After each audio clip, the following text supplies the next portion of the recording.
Parliament, this is what we did. Yeah. I don't think we should do that way. That statement which you made here, that this is an outcome of a court process, is sufficient for us to understand why the budget was not presented in February or in March, and then it's been presented in June. And then Honorable Makubela here has referred us to paragraph number 2, which I agree with Honorable Beasley when he says what is being presented here is adequate. When we incorporate that statement which you made, Chair, and we should be able to move forward. Thank you so much. Because Uzoimosha, you will come after. Kona manje, we are in the NA. Yeah, don't worry. I need you at the upper house. So allow the lower house to. The house of the Lords will come after.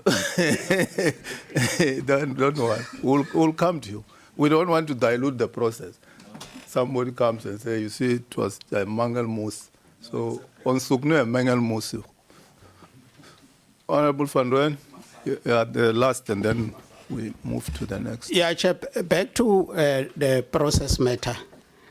Now it's clear that majority might not accept the view of both Honorable Molefe and Honorable Maute. So what do you do with their view? But that goes also to paragraph number 2 of the introduction and background. It says the committee considered and adopted, suggesting that we all agreed without any of us calling for the amendment to the fiscal framework. So I'm not sure how we're going to capture our views as we proceed with this meeting. Thank you. Minority views are always captured in the reports of the fiscal framework. Check all the previous reports. We do. Yeah. Can we move to the next item? 2, the Minister's political overview of the budget. So, sorry, Chair. Honorable Van Rooyen. I asked this thing of the process specifically to avoid this confusion. Because you said every paragraph where we differ, we should make our submission. It now. That's what we have made a submission. Now I'm asking, are you going to capture their submission as they've made it? Make a submission, we discuss it, and we agree or we don't agree. Can you make your submission? No, remember, Chair, the 2 members made submissions on this issue.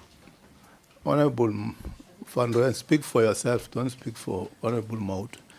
What is your submission? No, Chair, don't corner me, because the real order matter here. Now you are boxing me now. I'm saying in terms of processes.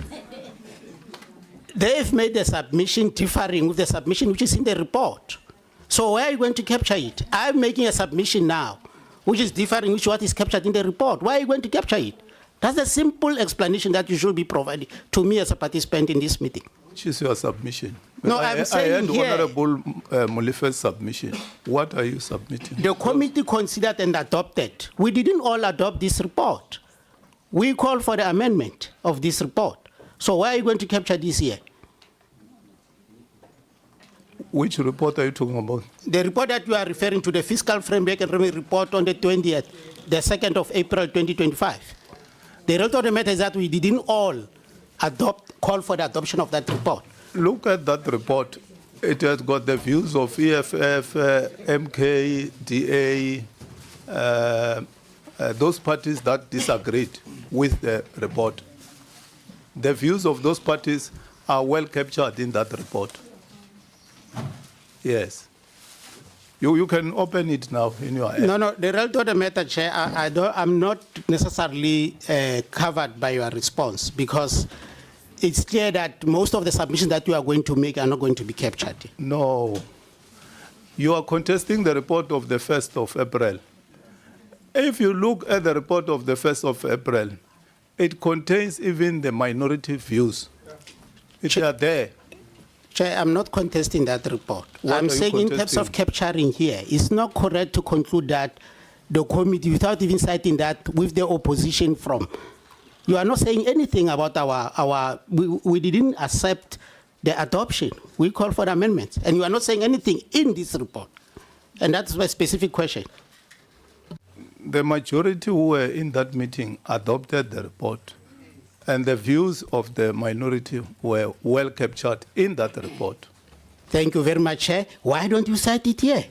Oh, can't you- Because then you are saying the committee, as if all of us agreed with that. You must be specific here. Okay. I think that's my point. Do you agree? And unfortunately, Chair, no one is going to bully us here.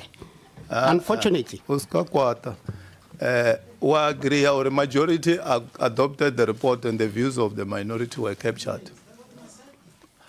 Did Mike are you agree? That's why you must cite here, Chair. So as you don't camouflage your acceptance of a wrong report with some of us who objected to it, because that thing of accepting that increase was wrong, and it has been proven to be wrong. We're talking about adopting the report. Do you agree that the majority of members of the committee adopted the report and the views of the I agree, Chair, but it must be captured as such here. That's my insistence. I don't agree, Chair. Oh, coming from one party.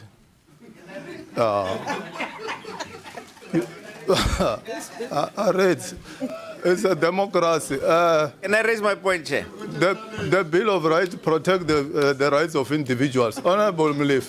Yes. Chair, the report said the MK party and the EFF rejected the report. That is not correct. There is no room for us to reject the report, and we did not. The legislation says we must either accept or propose amendments. What we did in that meeting is that we proposed amendments. So what the report should have said, if it had come back here to be corrected for the correction of what was happening in that meeting, it should have said these parties accepted the report, these ones proposed amendments. There is no room in the legislation for the rejection of the report. So it was, as a historical record, it was inaccurate. Okay. Actually, that report was set aside, so it can't come here. So, can we agree with the phraseology? The majority of members of the committee voted for the report, and the views of the minority were also recorded. Let's move to item 2. Minister's political let me make a ruling, please. Can you allow me to chair the meeting? I want to, but my hand is up and I'm asking you to recognize me. Okay, 1 minute, please. Yes. Chair, you have not ruled on my proposal that there's no way in this where it says that the second budget was tabled. You are talking about the report of what? No one would know what report you're talking about on the 2nd of April. I'm saying the first sentence starts with the 21st of May. The last sentence of that paragraph speaks about the first budget. And then coming from that last sentence, the first sentence of the second paragraph starts with a report that was tabled and according to this report, adopted on the 2nd of April. But it's a report of what? Nowhere does it say that the second budget was tabled on this day and the report was therefore adopted, or whatever how else you want to phrase it. Here was seized with a report that was adopted. Of which budget? It's not cited in here, and that's all I'm asking, that can we include it here to say the second budget was tabled on this day and the report was subsequently adopted on the 2nd of April 2025. That's all I'm asking for. Okay. We'll put the chronology. The chronology was February budget, the second budget, the last budget. It's not a problem. That's part of the background. Yeah. Agreed? Thanks, Honorable Mlif. You are progressive now. Item 2, ministerial political overview of the budget.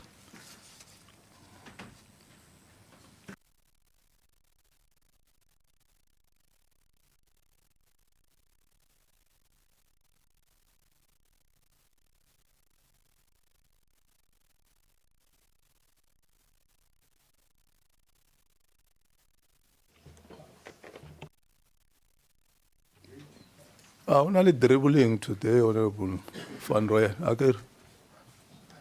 Like last time, what there was dribbling. So today, we. No dribbling in our presence. Honorable Mautu. Thank you, Chair. On the second page, which is the first paragraph, I see it says emphasis was made that it, in its totality, the 2025 budget is not an austerity budget that remains pro-poor and pro-growth as it grows, blah, blah, blah. We made a submission, Chair, that it is our view that this budget is an austerity budget. And I see there that it says it's not. And it still remains our position that the budget that was tabled is an austerity budget.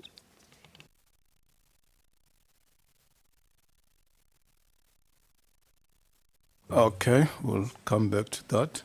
Honorable Mlife, Honorable Khadeb, Honorable Khanya. Bungan, like Kaiser, you will come after. Let's deal with that ruling. I've made the ruling. We cannot be spectators here. No.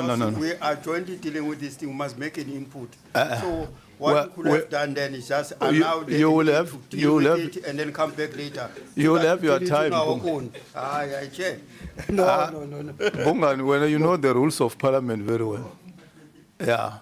Just accept. I think another legal challenge. We understand where we are. So it's Honorable Mautwe, Honorable Van Rooyen, Honorable Lekhanyani, Honorable Mazibuko. We are on two. Honorable Van Rooyen. No, Chair. In fact, we were to indicate that it's our position that this is an austerity budget, and we are not moving away from that. Thanks, Honorable Van Rooyen. Honorable Lekhanyani.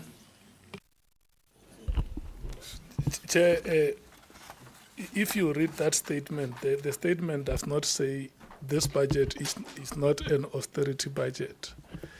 It says it is not totally. It is qualified, that statement, if you, the word totally qualifies it. So, but this is a matter which I should think that we may not have to go into the semantics of it. It was debated yesterday. I remember there were honorable members who even went to an extent of giving examples, especially on our social protection aspect of the budget, how this cannot be said to be an austerity budget, or how this cannot be said to be anti-poor and all those things, how it cannot be said not to be a growth budget. There was one honorable member, I think it was Honorable Squad, if I remember very well yesterday.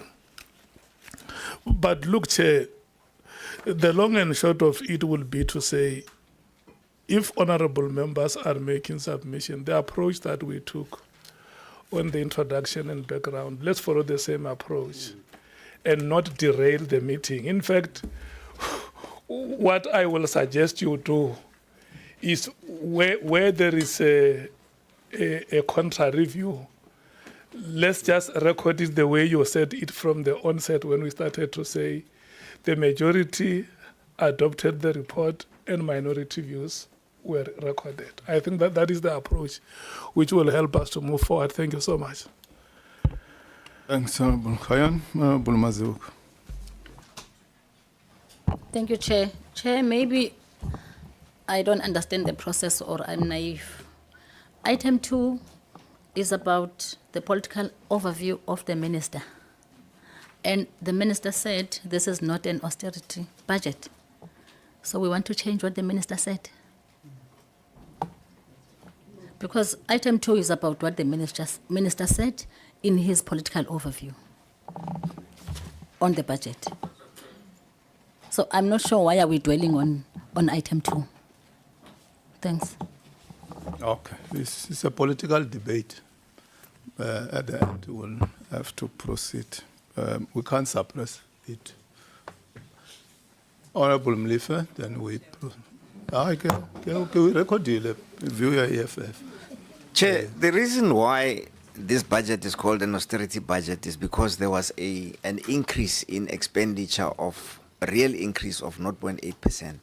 But that increase included the increase in salaries of the civil service out of the bargaining council, as well as some provisions that have not been allocated to any vote that were made. If you take those things out, this is an austerity budget, because you can't say that it was an increase in spending when some of the allocations were not properly allocated, number one, and number two, it included just salary increases. You can't call salary increases as part of an increase in expenditure that should be counted when you determine whether this is austerity or is not austerity. So the statement that it is an austerity budget is misleading. I don't know where we capture that this statement is misleading. Here we are summarizing what the minister said without capturing the whole budget speech. Amongst the key issues that the minister said at CTICC was that this is not the austerity budget. He said it with his mouth. So we are capturing what the minister said. This is like an abstract of the minister's speech. Yeah, so it's a political debate. We are not saying agree with the minister. We know if you have political parties say we don't agree, like Honorable Maut, Honorable Van Rooyen, fine. We can't push parties that let's agree on political, on a school of thought. Yeah, but here is a summary of what the minister has said. And we'll capture that the MKP does not agree with the minister's political overview. Yes, that's the point I was coming to, that you don't have to agree with us, Chair, but that is our position, and we want it recorded for posterity. Yeah, we'll also summarize your submission in the report. Yeah, don't worry, we'll record everything.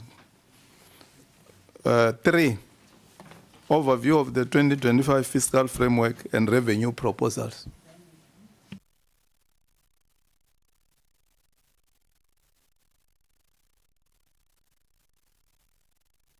From page 2 until page 5.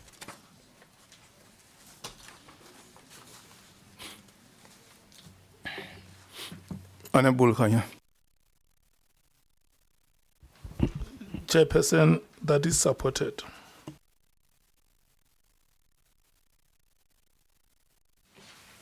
Honorable Khanyane has moved that we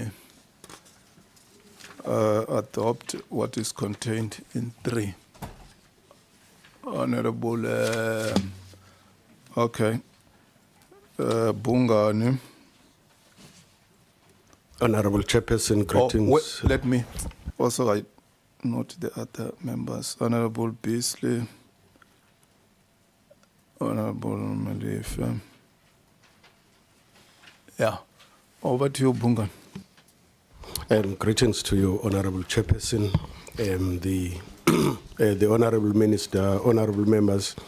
I am rising to support and second Honorable Lekhanyane, Chairperson. Seconded.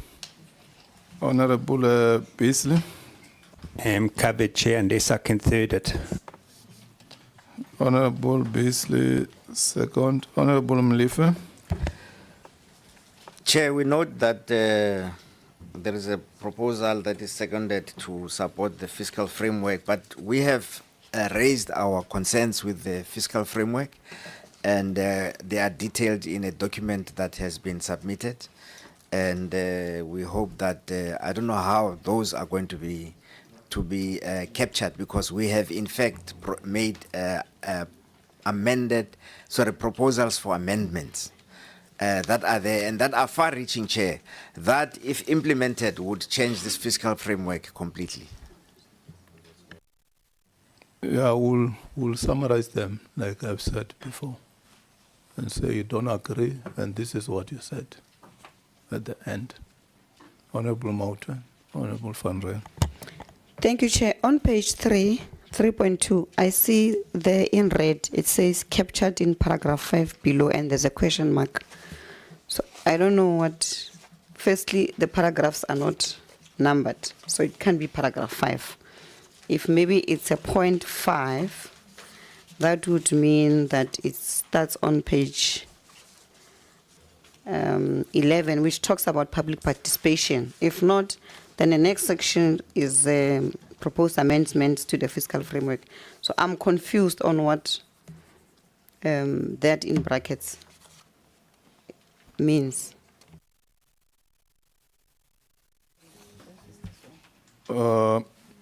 Mangweni, Esther, Alan, Dr. Slope, can you clarify what is this statement here? Chairperson, I think what I mean in that is that the request of the EFF is captured in the next paragraph. If you start counting from paragraph 1 from 3.2 to the bottom, it's captured there. So what you have written here in red, you wanted to say the views I of actually, the EFF. Yeah, I wanted to say it was captured at the paragraphs below. The paragraph that starts with over the medium term on page 4.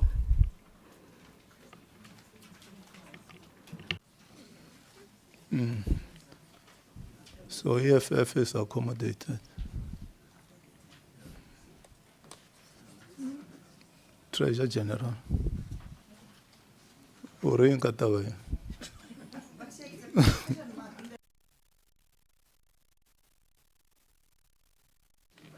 Okay. Okay, it will be removed and we'll capture it properly. We'll draft it properly. Honorable Van Rijn. Just a small comment, Chair, on the first paragraph on page 3 that deals with the forecast. I think our position is very clear as MK Party that we think the forecast of 1.4% is an overly optimistic forecast. And we compare that also with the IMF forecast, which is at 1.0%. And of course, our own PwC, which is also at 1.0%, and Netbank at 1.1%. And I think, Chair, we are all aware that even for the medium-term expenditure framework, the forecast of 1.6 is overly optimistic, you know. We think this is as a result of, Chair, overestimating the positive effects of structural reforms, while underestimating the effects of austerity and, of course, GDP growth. And I think the issue of fuel levy is going to hit hard on the prospects of growth. So we think these are overly optimistic, and we won't be surprised even next year if we have to deal with not realized forecast. So this is our position as MK, but we don't agree with what is cited in that paragraph. Thank you. Thank you. As and when Treasury comes and report to Parliament on a quarterly basis, amongst other issues, we'll be dealing with the issue of economic growth and look at the stats that are here, because they come here quarterly. But for now, this is what is projected. And economics is social science. Things change from time to time. So I'll take Honorable Mlife. We'll proceed to the next item. Just for your information, Chair, the growth for the first quarter was 0.1%. Yeah, we saw the Stats SA report. Honorable Minister.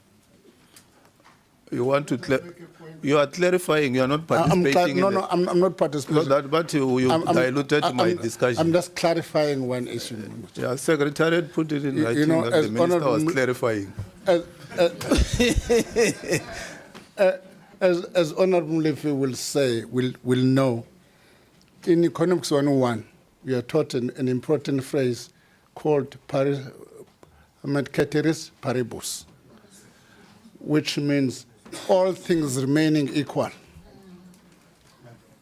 That's what you're taught in Economics 101, which means economic phenomena is not static but dynamic.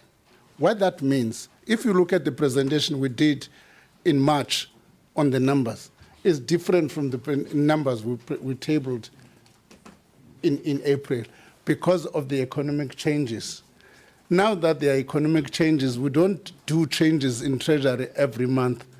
The second changes, if there are any, will be in the medium-term budget policy statement. I just want to make sure that we accept that economic phenomena is dynamic and we accept that there will be changes. Thank you. I'm just clarifying, Chair. Yeah. No. We have captured that you were clarifying. You didn't influence the debate. Honorable Van Rijn, you want to come back? Yeah, that clarity doesn't help our debate because our argument is simple. The anchors of your projections are wrong. And this has been happening for the past decade.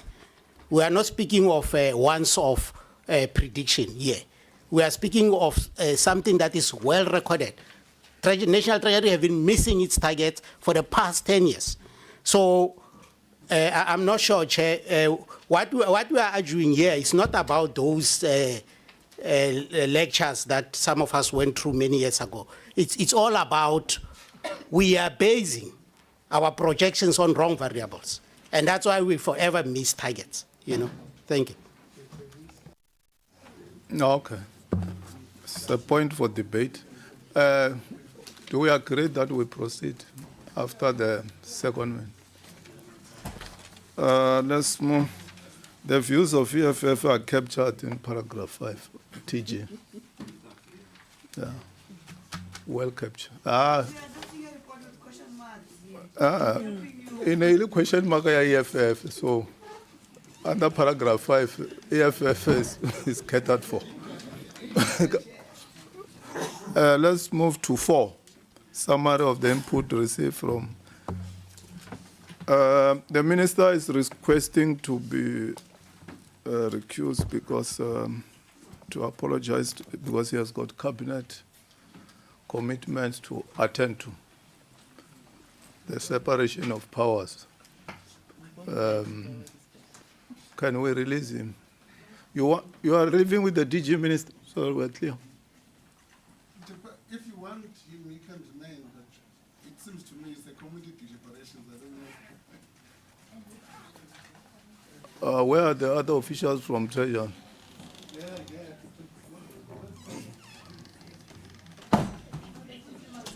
But they can't take answered questions but if you're going to ask questions, because CATA comes from one division. For instance, if you're debating cost forecasting, it comes from another division. So maybe DG and you can remain for a while. Yeah. Sure. Okay, we'll release you, Minister. DG, just remain for some minutes. We will be done not so long. Thanks, my dear. Sure. 4 from page 6 until page 8. Let me get it right. 4 is from page 6 until page 11.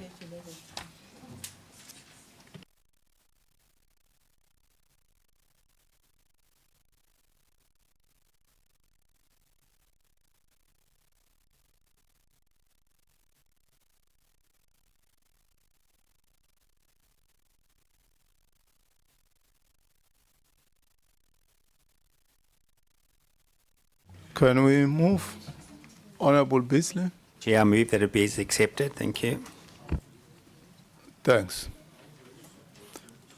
5, key issues raised during the public participation process, page 11 until page 17.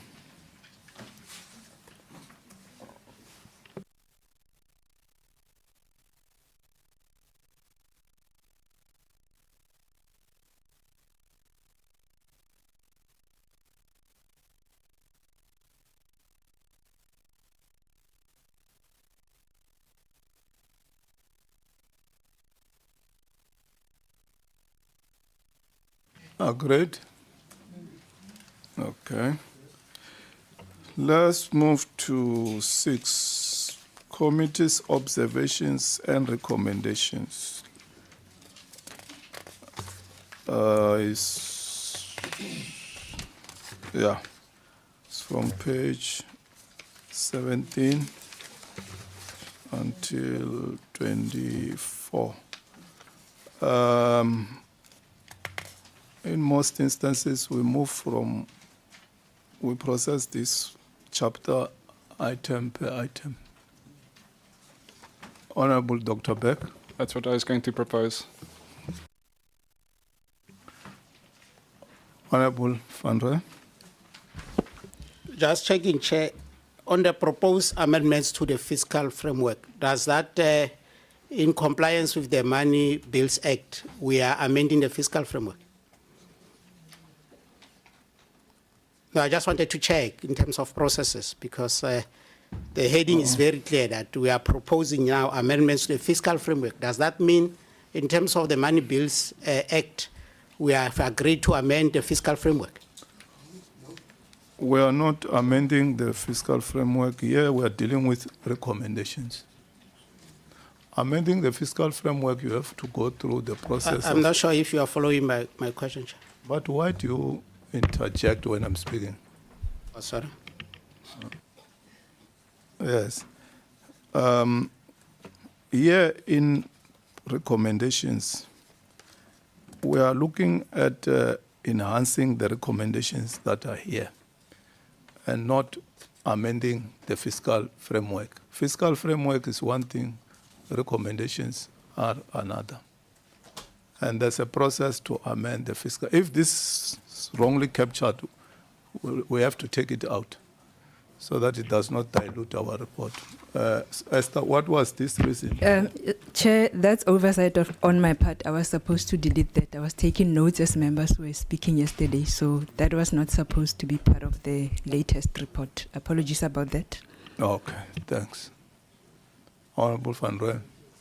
No, thanks for the clarity. I thought someone has met us halfway, you know, by...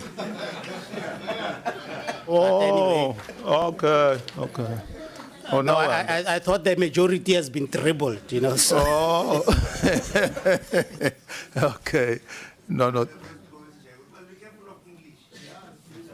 Xilungu. Xilungu xa karata Van Rooyen. Sekgowa. Okay. Economic performance and outlook 6.1. As we have agreed, we'll move from one item until the last one when we process recommendations. 6.1. We deal with 6.1 only, not another item. Honorable Van Rooyen. Sorry, thank you once more, Chair. It's our take as MK Party that because of the introduction of a clear intention of privatizing service delivery by the so-called Operation Vulindlela, which in our take is not Vulindlela for our people, but closing Indlela for our people, building state capacity capability will be highly compromised by over-reliance on the private sector, which is clearly captured in the spirit of Operation Vulindlela. So, truly speaking, we don't agree with undertaking that suggests that there is commitment, to build state capacity. That's our position as MKPA. In fact, we think by Operation Vulindlela, state capacity is being eroded. Thank you. And you call it Operation what? Operation Vulindlela for the masses of our people. Oh, okay. So we'll capture that. Agreed. with what is captured on 6.1, and we'll take the views of MK. Agreed. 6.2.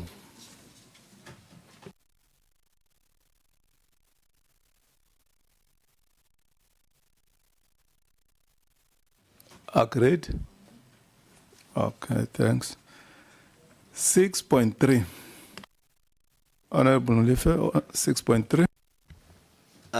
Yeah, including 6.2 as well, Chair. We have made submissions on this matter. We do not agree with what is captured there, and our alternative proposals are in the document that was circulated. Okay, in the summary, we'll capture that. Thanks. 6.3, agreed. Agreed. 6.4.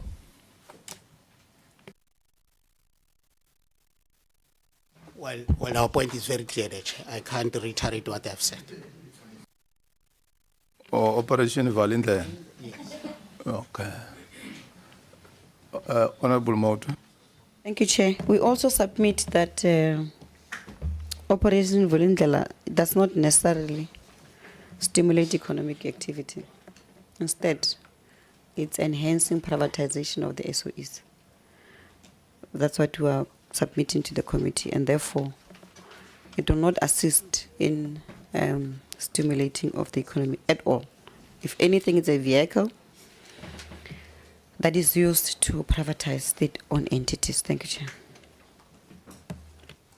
Thanks, Honorable Mauta. Honorable Mlife. Chair, also that statement is not tested because Operation Vulindlela does not provide tangible evidence of how it is stimulating economic activity. Its reports do not have any numbers or any suggestion of a transmission mechanism between its activities and improving economic growth or making any improvements to the economy. And so that statement cannot be substantiated with real evidence, as academics would require. Okay. Honorable Squatter.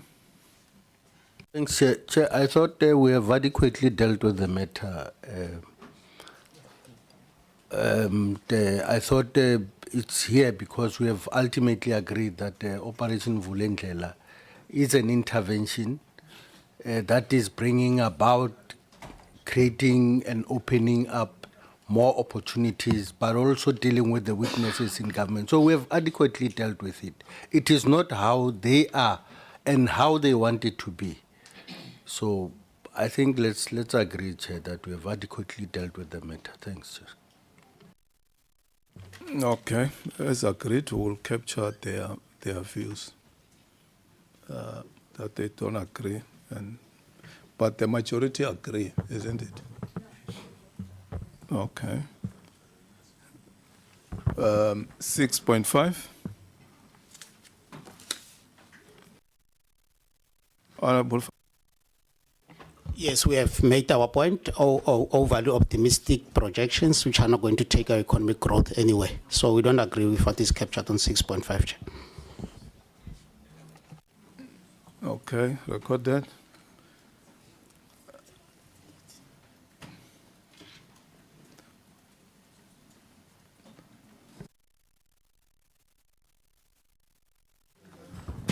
Can somebody move that we accept or we don't accept 6? Of course, MKP doesn't accept.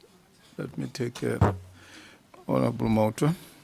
We obviously don't accept, say, but Chair, but the last sentence says proposed change needs to be rephrased. Get the drafters. What do you mean? Chair, I think it was a note for myself again. Apologies. I will delete that. Thank you. Yeah, they work under very tremendous pressure. We adopt the reports late in the afternoon, late at night. We have to go through the content, and early in the morning, the reports must be ready. So bear with the drafters.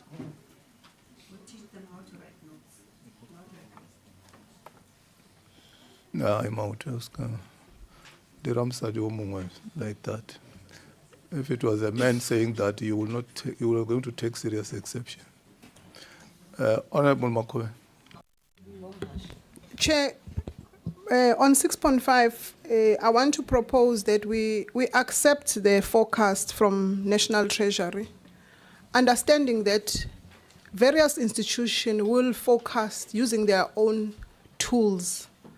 And as the minister said, in the medium term, they will forecast again and come up with a different figure to the 1.4 forecast that is projected currently in this report. So I would propose that we accept this statement as it's a forecast from National Treasury.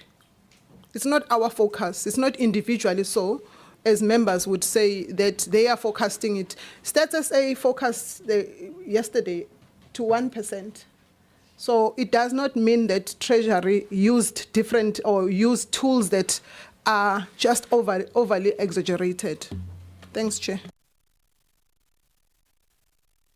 So you move that we accept 6.5. Okay. Honorable Mlif. Chair, as we accept Treasury's forecast of 1.6 over the MTF and 1.4 for this year, I think we have to note that the medium-term development plan says we need growth of 3% by 2030. And so I don't know if at this pace we are going to be able to meet the medium-term development plan target of 3.0%. So somewhere I think maybe we should note that although we accept this projection, even optimistic as it is still very, very low to meet the requirements of the medium-term development plan, unless we're saying that the medium-term development plan is just a document that does not require to be taken seriously. Okay, we'll capture that under the overview on the fiscal framework, what is contained in the MTDP. You have made a valid statement. We agree with what is in 6.5. Okay. 6.6.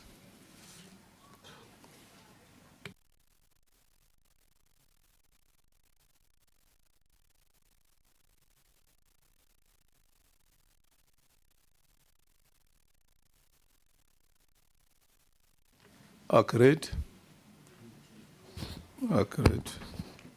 6.7. Wolf-Van-Roy. Chair, we find it very difficult as MK Party to welcome this 1 trillion infrastructure investment spending over the medium term to be something that can assist us, to deal with growth challenges and unemployment challenges that we have.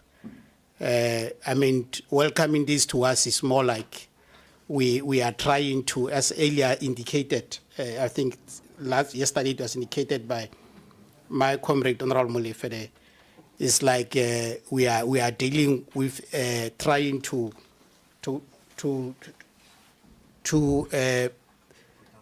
put out a fire using a water pistol on the inferno that is unemployment and low growth statistics that we have. So we don't agree with this.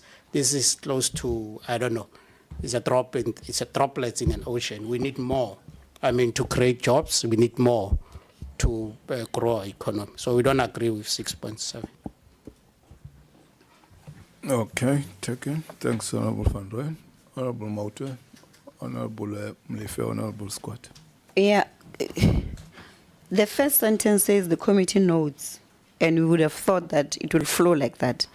But when the now sentence says the committee, however, welcomes the 1 trillion infrastructure, that's where we have a problem, Chair. We don't agree with 1 trillion.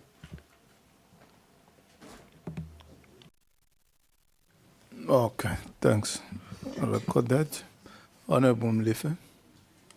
Chair, I just want to point out, although we've agreed to the 6.5 and 6.6, but they are contradictory. We're saying in 6.5 that we accept the forecast of 1.4%. And in 6.6, we say that Treasury's GDP growth projections are not realistic, and they need to develop more realistic forecasts. So it's a contradiction, but we've already accepted these two paragraphs, but they are contradictory because why do we accept it if we also accept that they are not realistic? So what are we doing?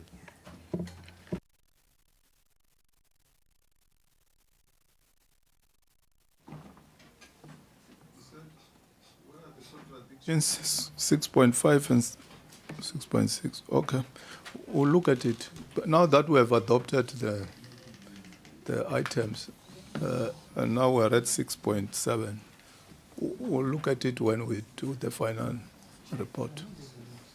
Can we be consistent with how I'm proceeding? When we take an item, we deliberate, I don't suppress anybody, we vote, we proceed. If ever there are phraseology, it's just that Tambo is not here today, we're missing him. Where there is a language issue, assist us to craft the report, the final report. We are not saying that this is perfect. You are part of this committee, you are part of Parliament. Where there are weaknesses, assist us to strengthen the report. But now we are at 6.7. Can we deal with 6.7? Dr. Beck? Chair, we want to propose that the addition that was made last night is removed. It doesn't sit coherently with what's being discussed here, and it is also not part of our public consultations at all. Which one, Dr. Beck? Under 6.7, the section in red and track changes. It reads from the committee notes the lack of.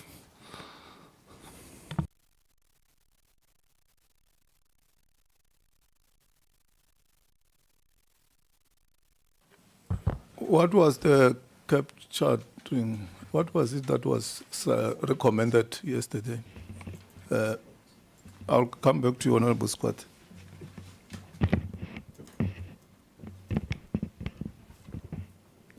Chair, Or I should not put the drafter on the line. Let me take Honorable Squat. It was in terms of the role that could be used in allocations to further make sure that there is investment in other areas of the economy. So we're not hard and fast, but it's one of the proposals that we're actually making, that we need to look at that. But we're not hard and fast on that. Honorable Mazibuko, Honorable Makoen. Thank you, Chair. I just want to indicate that this was in relation to the link of the infrastructure exposure. So this addition came because it is the link to the infrastructure exposure of pension funds as responded by the National Treasury. I think maybe the DG can assist, but this was added on those bases. Thank you. Honorable Makoen. Chair, I want to support the 1 trillion infrastructure spending allocation and say even if it's not adequate, but it's work in progress, and we believe that it will stimulate the economy and accelerate growth in the sectors that we would want to see growth. So the statement that says it's a drop in the ocean, it is a drop in the ocean, but it is something, it's progress. And it's a starting point, and I want to support this assertion and the statement and let it be included in the report. Honorable Mautu, Honorable Molefe. Chair, just a clarity, and maybe National Treasury can help us. Is the 1 trillion infrastructure spending allocation over 3 years or in this current financial year? Because as it is here, it says over the medium term. Is that what it is? Then our position stands, Chair, that we don't agree. We don't welcome it. It's too little for us. Okay. Thanks, Honorable Mautu. Honorable Molefe. Chair, what is being said there in red is that we are recommending that Treasury should use prescribed assets. They should prescribe assets for pension funds, and some of it must go into infrastructure. But that is not in the fiscal framework. And so if we are suggesting that that is what should be done, we are in fact amending the fiscal framework. And so if we are amending the fiscal framework, it means we are not accepting it as it is.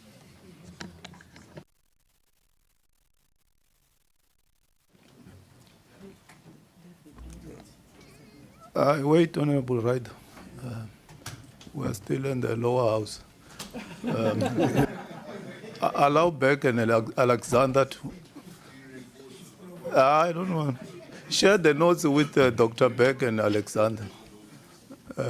We have been to court several times, so we don't want to go there again.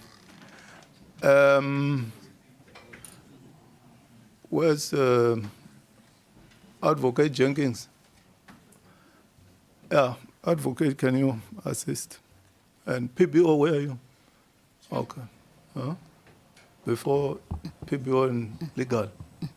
Okay. Honorable Mazibu. Thank you, Chair. I just want to respond to Honorable Molefe that it is already in the Pension Fund Act, you know. Yeah, it's not an amendment, but it's already in the regulation. It's regulated. Thank you. Okay. Honorable Alexander. Thank you, Chair. Could I just ask for clarity? My understanding of Regulation 28 is that it's not an allocation, but it's actually a limitation. It limits how you can expose yourself. It doesn't. The regulation doesn't say this should be an allocation. That's my understanding of it. So I don't know if we can actually phrase it in this manner. It's an exposure limit, not an allocation. Regulation 28. Okay, thanks, Honorable Alexander. Dr. Beck.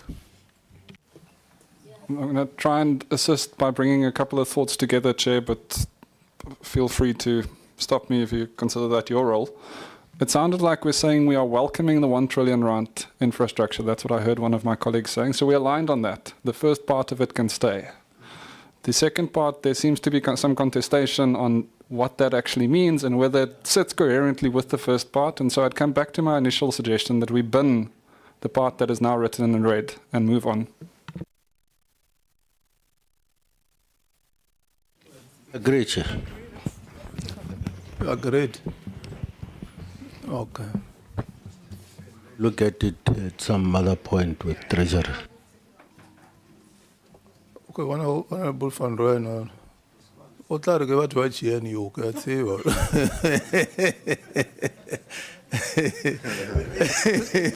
Please, Chair, I'm just pitying my fellow brothers and sisters, but it's fine. It's okay. Okay, thanks. Okay. Okay, thanks. 6.8.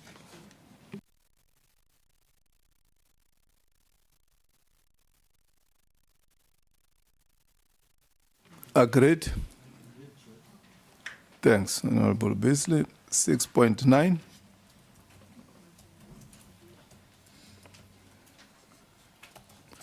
Honorable Beasley, agreed. Thank you. Chair, Honorable so just to Molefe. say that unemployment is in fact 41%, not 32.9%.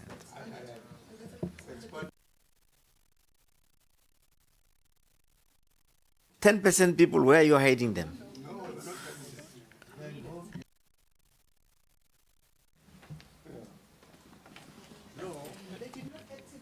Oh. Honorable Makuben, you speak through the chair. Don't debate with Honorable Mle. Honorable Mle, can you make your point? So my point, Chair, is that unemployment is in fact at 41% and increasing.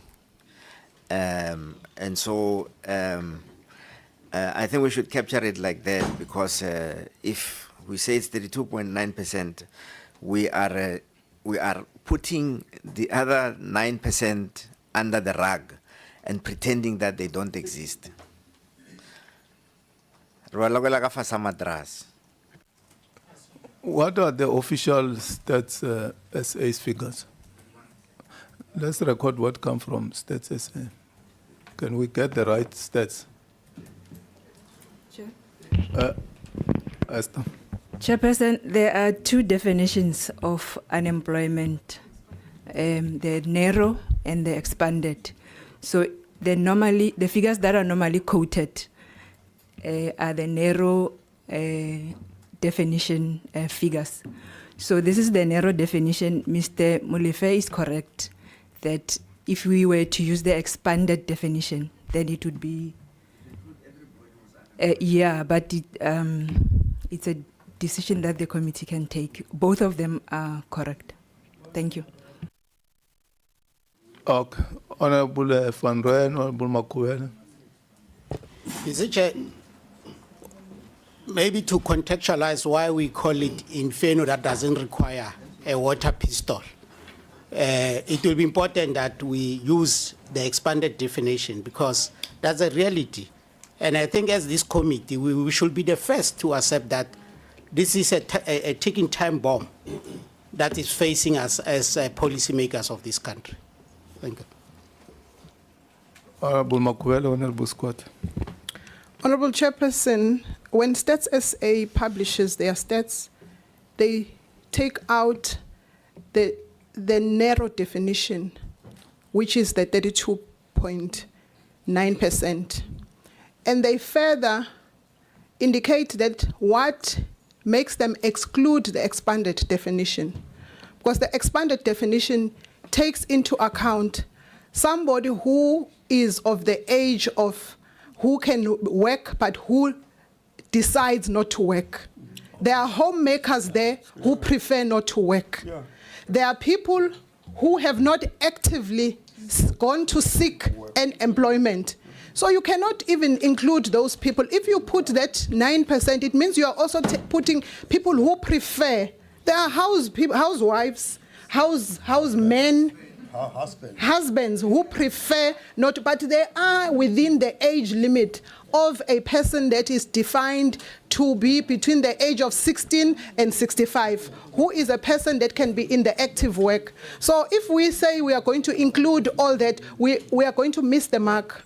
We can use it for our own politicking and arguing and think that we want to project a crisis in the country, which is not correct, and it is not something that we should be pursuing. But we should be sticking to what the official statistics are, and the official statistics are the 32.9%. Okay. It has Balai notes for your teaching. Also dilute. Please write the notes. I wanted to clarify something, Chair, on this thing of people that are deliberately not looking for work. On people that are unemployed, that are deliberately not looking for it. It's not true, Chair. Okay. There are people of the statistics, Chair. Let's do like there are this. people that have given up work but are able to work. There are 2.2 million. How many people in South Africa are unemployed? Honorable Press. In terms of the numbers. And you can't say it's not a crisis, Chair. Honorable Press, I didn't allow Honorable Ryder and others and Khadebe. Yeah. What you do, as you are seated behind your teacher, just write a note to her. Yeah. Would like dilute and it will create a problem for us. We don't contest what you're saying, but the process that we are in now should be driven properly. And yeah. Honorable Squati and Honorable Maut. Yeah, Chair, why we wouldn't want to use the expanded is for the fact that it is clearly stated. If you go and look at the definition of what it means expanded, it includes people who are discouraged to look for work. It includes people who are engaged in informal sector, which is not accounted for. Now, people who are in the informal sector does not necessarily that they are not economically active. They are active, but not in a way that it's been recorded and it's accounted for. No, informal sector is not a crisis. It's not. Don't talk behind my back and say it's a crisis to be in informal sector. It's because people have created their own opportunities. They've seen opportunities elsewhere. Now, where I come from, somebody was just saying, I've been to Limpopo, blah, blah, and it looks like everybody's stealing there because there are big houses everywhere. No. It's because those people, majority of them are actually involved in this informal sector, which is not accounted for in the economy.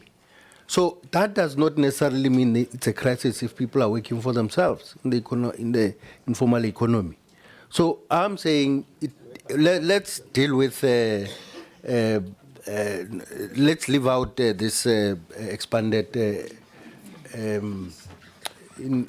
explanation of unemployment in the country and deal with this one that we can all agree on. Because we don't know what those people are doing when they are not really in their offices or in workplaces where it is regarded to be formal economic activity. Thanks, Chair. Thanks, Honorable Squati. Honorable Maut.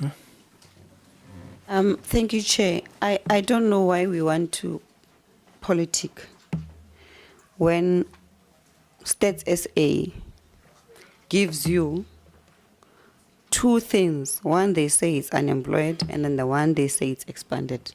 And they give you reasons why they call it expanded. You find 3.5 million people who are discouraged job seekers because they've been looking forever. And they are now hopeless. They're discouraged, but that doesn't make them employed. They are still unemployed. But they're discouraged because what else can they do? You leave the village, you don't have anything. You have to go to town to look for work. When you get to town, you must eat, you must pay electricity, you must pay rent, you end up going back to the village because you can't sustain being in town and you're not working. So we're saying they must be excluded, those people. It's incorrect. And we're stating a fact that there is expanded unemployment definition, which gives you this certain scenario which is different.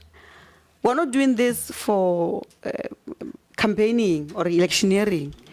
It is a fact. It is given by an institution of the state, which is Stats SA, which is commissioned to do exactly that. So I don't know why we're debating, because we can just put it here and say, according to Stats SA, this is expanded unemployment. It's sitting at this percentage and this number of our people. But for us to want to sugarcoat it, and I don't know for what, because it's the fact it is out there and our people know about it, Chair. I submit that let's put expanded. It's got nothing to do with us. It is what it is. That is the current situation we're faced with. Thank you, Chair.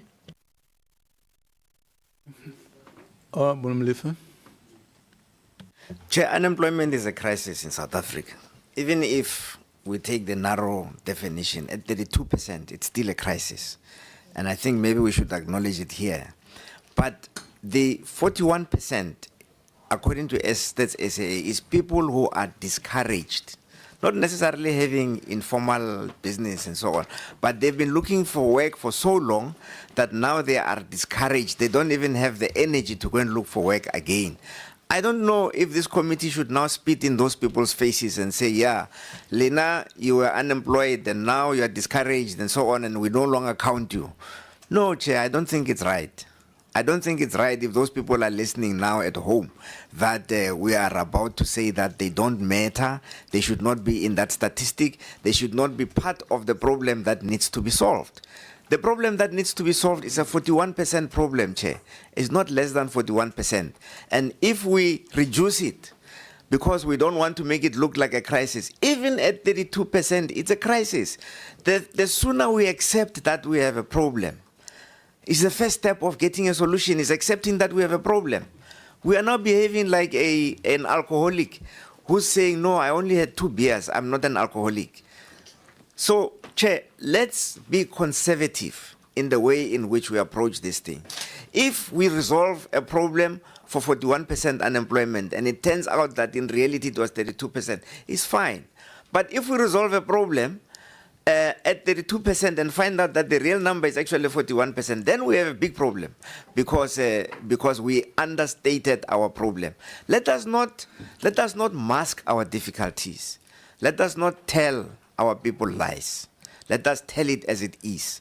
Unemployment is 41% and it includes people who are discouraged. Thank you, Chair. Thanks. Honorable Squatter. Chair, let's not play semantics here because you might be on the television. Let it be clear, Chair, that when we're talking about economic growth, we're not talking about economic growth that will only involve 32%. We're talking about economic growth that will be able to be inclusive of all South Africans.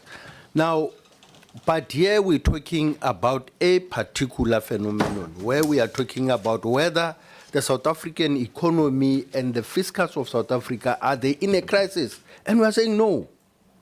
And we are saying no because we are able to service our debt. And we are able to still be able to run the social network, the social net. We are still able to make sure that we are providing services to South Africans within the means available. And we are not in a crisis, a fiscal crisis in South Africa, unless you're telling me that we are not able to service our debt. Then we can say, yes, we are in a crisis.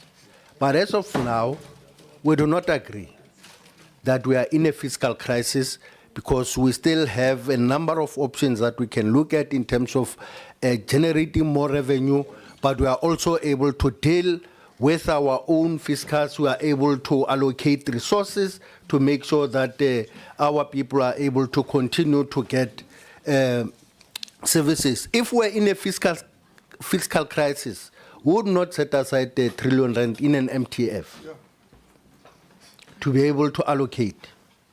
If we are in a fiscal crisis, we would not be able to do that. So, Chair, I would want us to really move on this point because I think we are just arguing for the sake of arguing, but also playing to the gallery. There is no fundamental, reasons why we should be continuously arguing on something that is not there. There is no crisis in this country. Yes, we have got challenges, but it's not a crisis. Thank you, Chair. I don't think there's anybody who contested SA's report, detailed as it is. It shows the official figures, the expanded figures.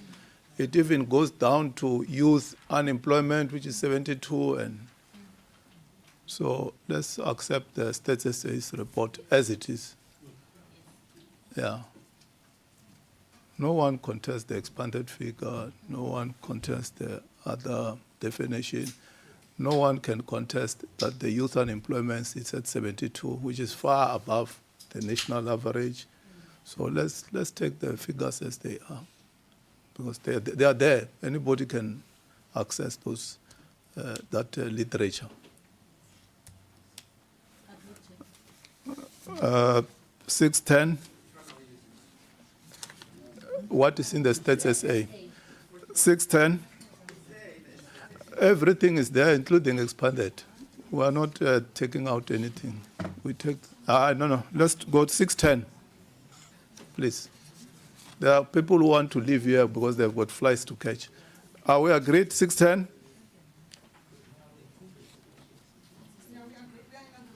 Agreed, 611?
Ne re se re buile ka yone modula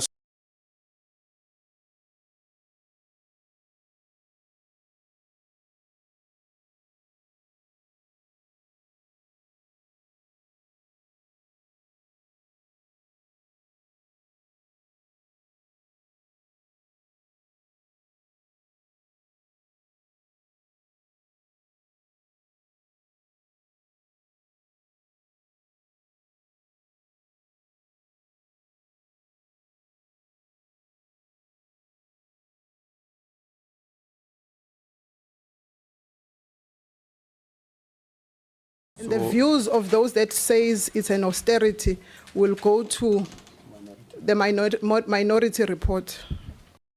We'll capture that because they have stated that right from the beginning. If you remember on under minister's overview, there was the issue of austerity. And they said they don't agree. That's an austerity. Majority said it's not austerity. So that will be properly captured. 612.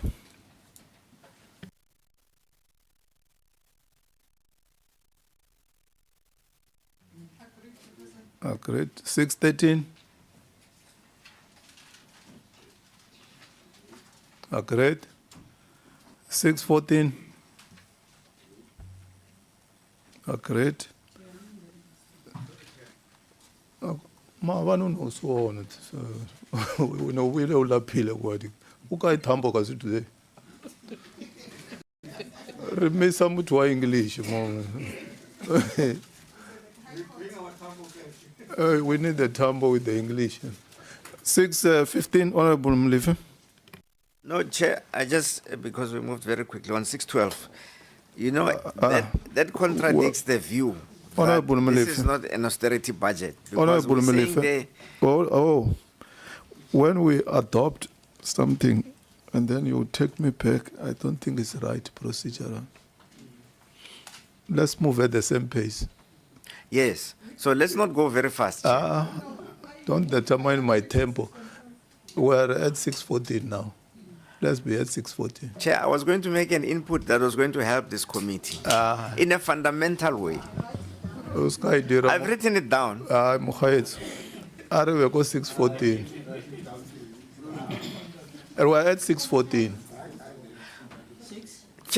614. The suppressing views in this committee does not take away the problems that are there. No, we are not suppressing you. It's like we're beginning to behave like an ostrich now. We're hiding our head away from problems and moving very fast and pretending that there are no problems.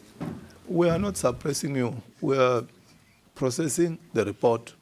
And there's a procedure of processing a report. So if we are just all over, we not discuss a fella, we have to be procedural. In terms of procedure, now we are at 6.14. Yeah, Makuben, you move for the adoption of 614. Yeah, Chair, I move for us to accept 61.4 as is, but I want to also just put a rider on the manner in which we are processing this report. You know, as honorables here, the fact that you do not agree with a certain view does not necessarily mean that you need to shove it down our throat. And it does not actually say your assertion or your views are superior to what we believe in. So as we continue to engage each other, we must just be cognizant of that fact. Because at the end of the day, you are going to see us as people who are simply just putting and shoving things, and just the statement that says we are putting our heads under the carpet is an assertion that we're just sweeping things and passing them through for the sake of passing them through. And it does not augur very well with some of us, because it then says you believe that whatever you say is what is superior, and we are just here as dumb heads who can hide our heads and bury it in the sand like ostriches. No, it should not, because from here we are going to start wanting to contest everything that members say. Let's just be cautious of that fact, comrades and members of this committee. That's my plea with the members that believe that they've got superior logic than most of us. Thank you, Chair. Thanks, Honorable Makuel. Honorable Mauta. Thank you, Chair. I don't think we should be emotional about this process. We're here to engage each other, persuade one another, and we move forward. So if I want to make a point and I'm emphatic on my point, there's nothing wrong with that. I want my point to come across. And that doesn't mean that I will not be defeated with the numbers. We're already clear what's happening. I mean, we're not dumb. But it doesn't stop the fact that I'm a member of parliament and I'm being sent here by the constituency to do exactly this, to bring their issues forward, contest ideas. This must be the most safest place for all of us to contest ideas, and there's nothing wrong with that. Persuade each other and find each other, ultimately. On that, with that being said, Chair, I don't agree with 6.14. It says we welcome the government's continued commitment to maintain the social wage. We want the social wage to increase, to double. So we don't agree with welcoming what is currently being put on the table, because it doesn't assist in terms of dealing with the high levels of unemployment, poverty, and inequality. We want government to double the grants to our people. Thank you, Chair. Thanks, Honorable Mauta. 615.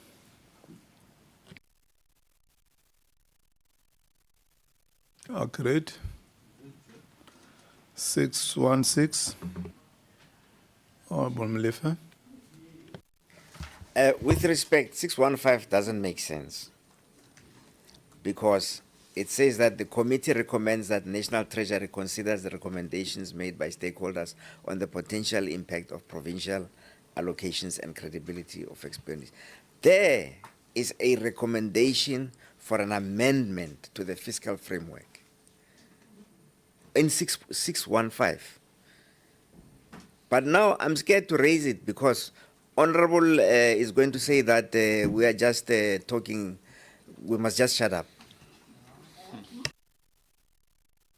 You must shut up.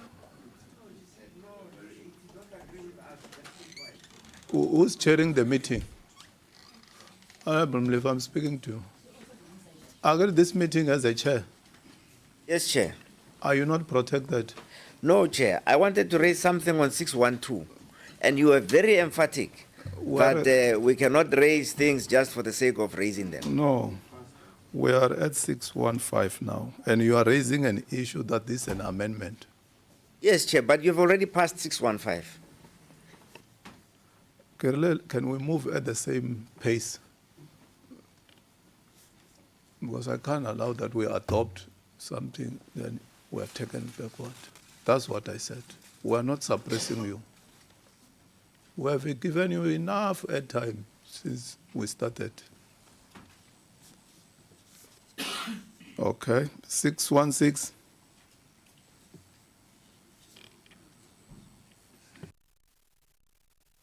Agreed?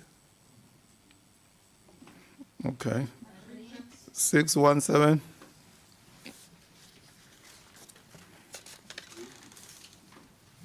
Mode. Yeah, Chair, why do we say the committee, however, in that paragraph?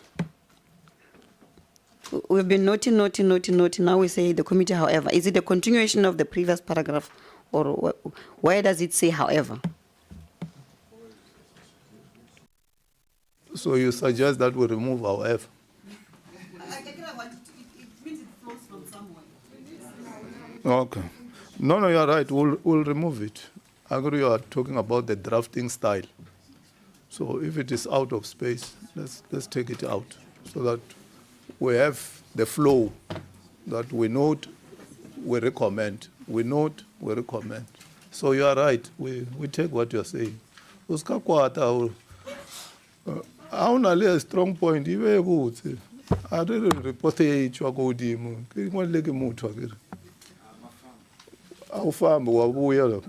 must come back. Okay, thanks, Honorable Mauta. 618.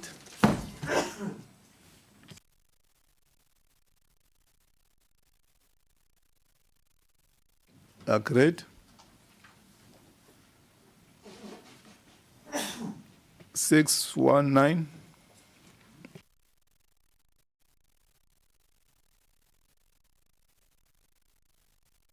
Agreed. 620.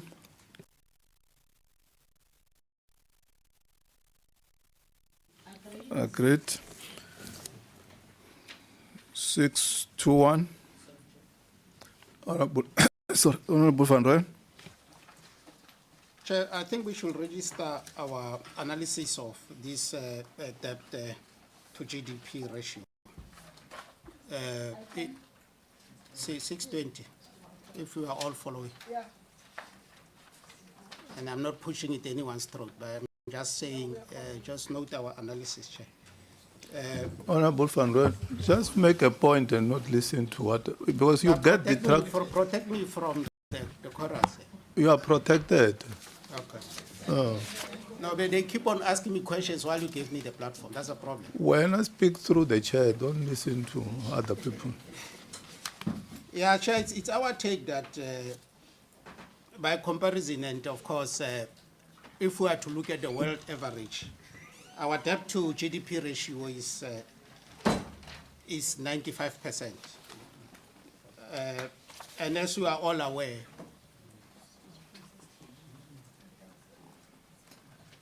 no, I'm referring to the world average debt is 95%. And ours is at 73.1%. And comparing that with emerging markets, I mean, it's 74.8%. And of course, Asia is 87.9%.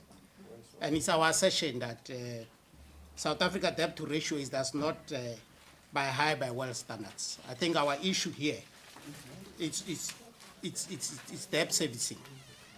And that's why we are calling for better methods of managing our debt service cost, restructuring, all that is in our submission. So it's our assertion that debt to GDP ratio is not necessarily our biggest problem. Our biggest problem is debt service cost. Thank you. Management thereof. Okay. No, I think you are right. America, I think, is 130%.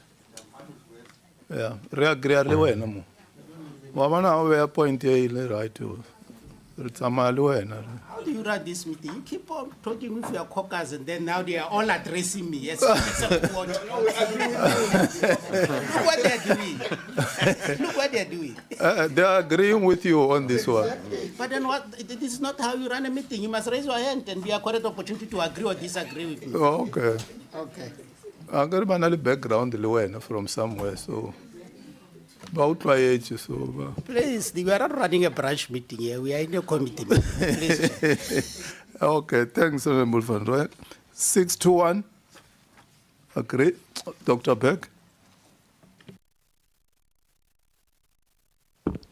The wording that we had previously was more than sufficient in our estimation. The wording that's now been added, if you look at the track changes, pushes us down a very particular path, which I don't think represents the full views of this committee. So I want to propose that we revert to the initial wording that was there. Is it this one which is deleted? Exactly, and then replaced with the text at the end there. Okay. Esther, can you assist us as to what was discussed and agreed yesterday with what Dr. Beck recommended? Chair, if I'm understanding Dr. Beck correctly, he's saying we must revert back to the recommendation as it was before the proposal written at the bottom. The big paragraph that was added, he's suggesting that we remove it. It was a contribution from the members. Dr. Beck, can you restate your recommendation? My recommendation is the bit that is now crossed out that says the committee believes that this is a step in the direction to anchor high debt levels, but also recognizes that any significant downward revision to the economic and fiscal outlook over the medium term might affect the achievement of the primary budget surplus. In our estimation, that wording was sufficient. I won't read the whole proposed section, but what it basically says is strengthening SARS, alternative tax proposals, and then an increase from the financial sector allocating to critical social. That doesn't seem to us like something this committee can enforce on society, especially that third point. But in general, the points added here go down a particular policy direction, whereas the initial wording was simply saying that we need to find, even if we go with Honourable van Rooyen's assertion that our real problem is the servicing of the debt cost, then the way to deal with that is bringing the debt under control, and that's all it said before. But now, what we're starting talking about is various policy proposals, which I don't know that it enjoys the broad support of this committee. So we had uncontested language before, and now we've got contested language, and I suggest we move back to the uncontested language. Okay, thanks, Dr. Beck. Honourable Maute. I'll come to Honourable Masivo. Thank you, Chair. I don't agree that we had an uncontested version. That's why there's a revision. So surely there was a contestation of ideas on this matter. And I do not see what is wrong with the current wording. It says we recognize that there's a shortfall. Let's go and look for other alternative sources of tax proposals, of revenue, and increase the financial sector allocation so that we can protect the frontline workers and all that. That's strengthening the government. So there's nothing wrong with it as it is, Chair. If we change it back, it will not capture exactly all these items that have now been effected, because at the end of the day, we ought to strengthen government. And how do you do that?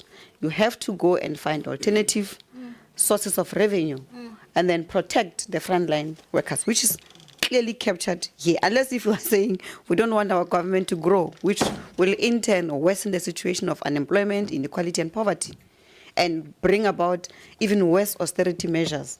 Because if you don't have a strong fiscus, you're gone.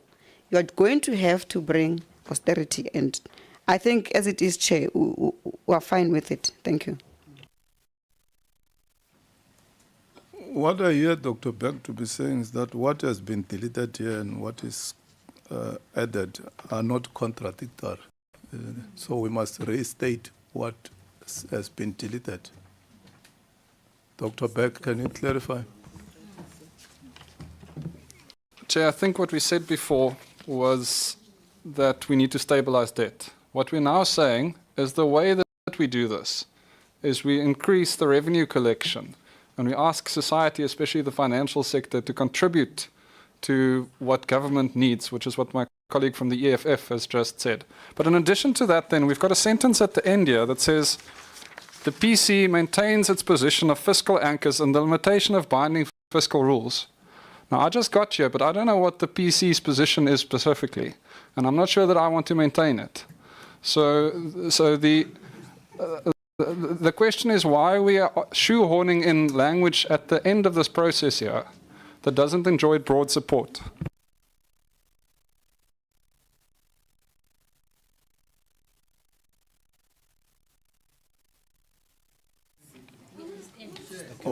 Pieces Portfolio Committee. It's a What standing does committee. PC stand for? The Chair. acronym? Chair, we suggest that now that it's not really contradicting, it's actually an extension of just explaining the same thing. We can just live with the original, because it's not really adding anything or reducing anything. Okay. There seems to be consensus. Honorable Makuela. Okay, Chairperson, well, the last part also, I would agree with Honorable Berg because it says the PC maintains its position on fiscal anchors. I think this one is a very ambiguous statement, which we can say should fall off. But I want to lean towards saying these two statements speak the same thing. It's just that it's words that are just used here. So if we are in agreement, because the very same statement that is cancelled, and the insertion of the achievable debt stability, primary surplus, and achieving the strengthening of SARS is what the previous statement was saying. So I would lean towards saying, because this is now a bit confusing, it comes up with things that we can't explain right at the end. I would say let's leave it as it was and move, Chair, because it speaks to the same thing. Okay, agreed. Dr. Beck? Thanks, man. Thank you. Okay, agreed. Honorable Mauta? No, we don't agree. Register your point. We don't agree, Chair. As stated earlier on, the addition is very clear and explicit on what needs to happen.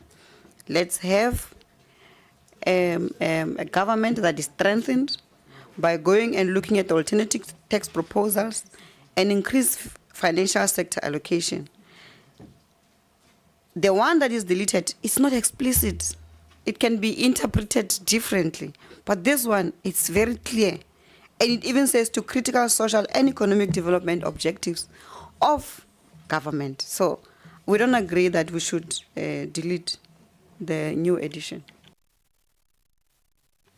Okay, we will register what you are raising. 622. Agreed.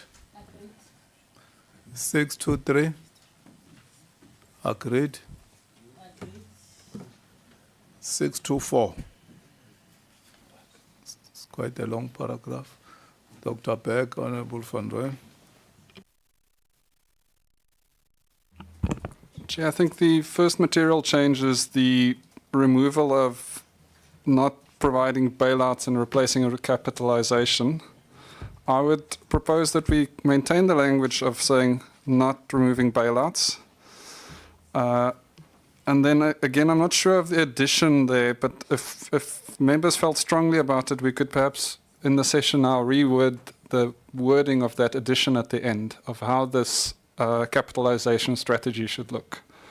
So if we remove the capitalization at the start and reinsert no bailouts, then perhaps if committee members felt strongly about including the last bit, we can reword it a bit here. Okay, Dr. Beck. Honorable Van Rooyen. Chair, based on the response that we received yesterday from the minister, we we, of course, continue to be concerned that the contingent liabilities are very, very high. But in his response, he didn't respond to our call for more transparency in the management of these liabilities. But also we pose a specific question that we should be clarified as to whether the IPP exposure is just for the current period of, or for the life of the IPP contracts, which we all know is 20 years, you know. And we are specific, that's why we support this issue of consent that must be registered, but we should go beyond just registering consent. Because this contingent liability, correctly as obviously asserted by National Treasury, they pose a very, very serious risk for future generation. So if we don't robustly interrogate the details of these liabilities, I think we might be in problem. In fact, as MK Party, we are more concerned about these IPP ones because we know even countries that relied on IPPs have reversed their reliance. And if that happens to our ailing, fiscal, economy, if that happens to South Africa with its current fiscal challenges, definitely this will burden future generation quite extremely. So that's why we are insisting that we need to be thorough in obviously dissecting what goes into these contingent liabilities. And we still insist that 6.24 can be enriched by asserting those concerns. Thank you. Asserting those concerns, Chair. Thank you. Okay. There's no budget that somewhere, somehow, there will be a veil of secrecy. So I'm not sure the DGs here. Are you saying the minister suggests that there's information that he can't divulge to this committee or to Parliament generally, so that we are at the same wavelength? Because he has responded to you. I haven't seen what he has written. No. But we are saying that question was not succinctly answered, and that's why we want the committee to know that we need more transparency on the management of these contingent liabilities. Okay. No, I understand you now. Honorable Maud. Thank you, Chair. Chair, this is precisely the reason why we view Operation Vulindlela as a project to privatize our SOEs. Because here we're even saying the committee recommends that NT should provide details on how the new PPP model would function and ensure that PPPs are more effective, instead of saying to ensure that SOEs are more effective and efficient. So it is for this reason that we reject this notion. It's basically going to erode the inherent functions of the state. You are privatizing the SOEs here, and we reject it in its entirety, Chair. So you recommend the capitalization of SOEs and the IPPs jointly. So you say the two will go together, the IPP and SOEs, or what is it that you are rejecting? This is talking about PPP, public-private participation, partnerships rather. So I'm saying for us to even go and say that Treasury must ensure that PPEs are more effective, instead of saying we need to strengthen our SOEs. Because, and that's what Operation Vulindlela is doing.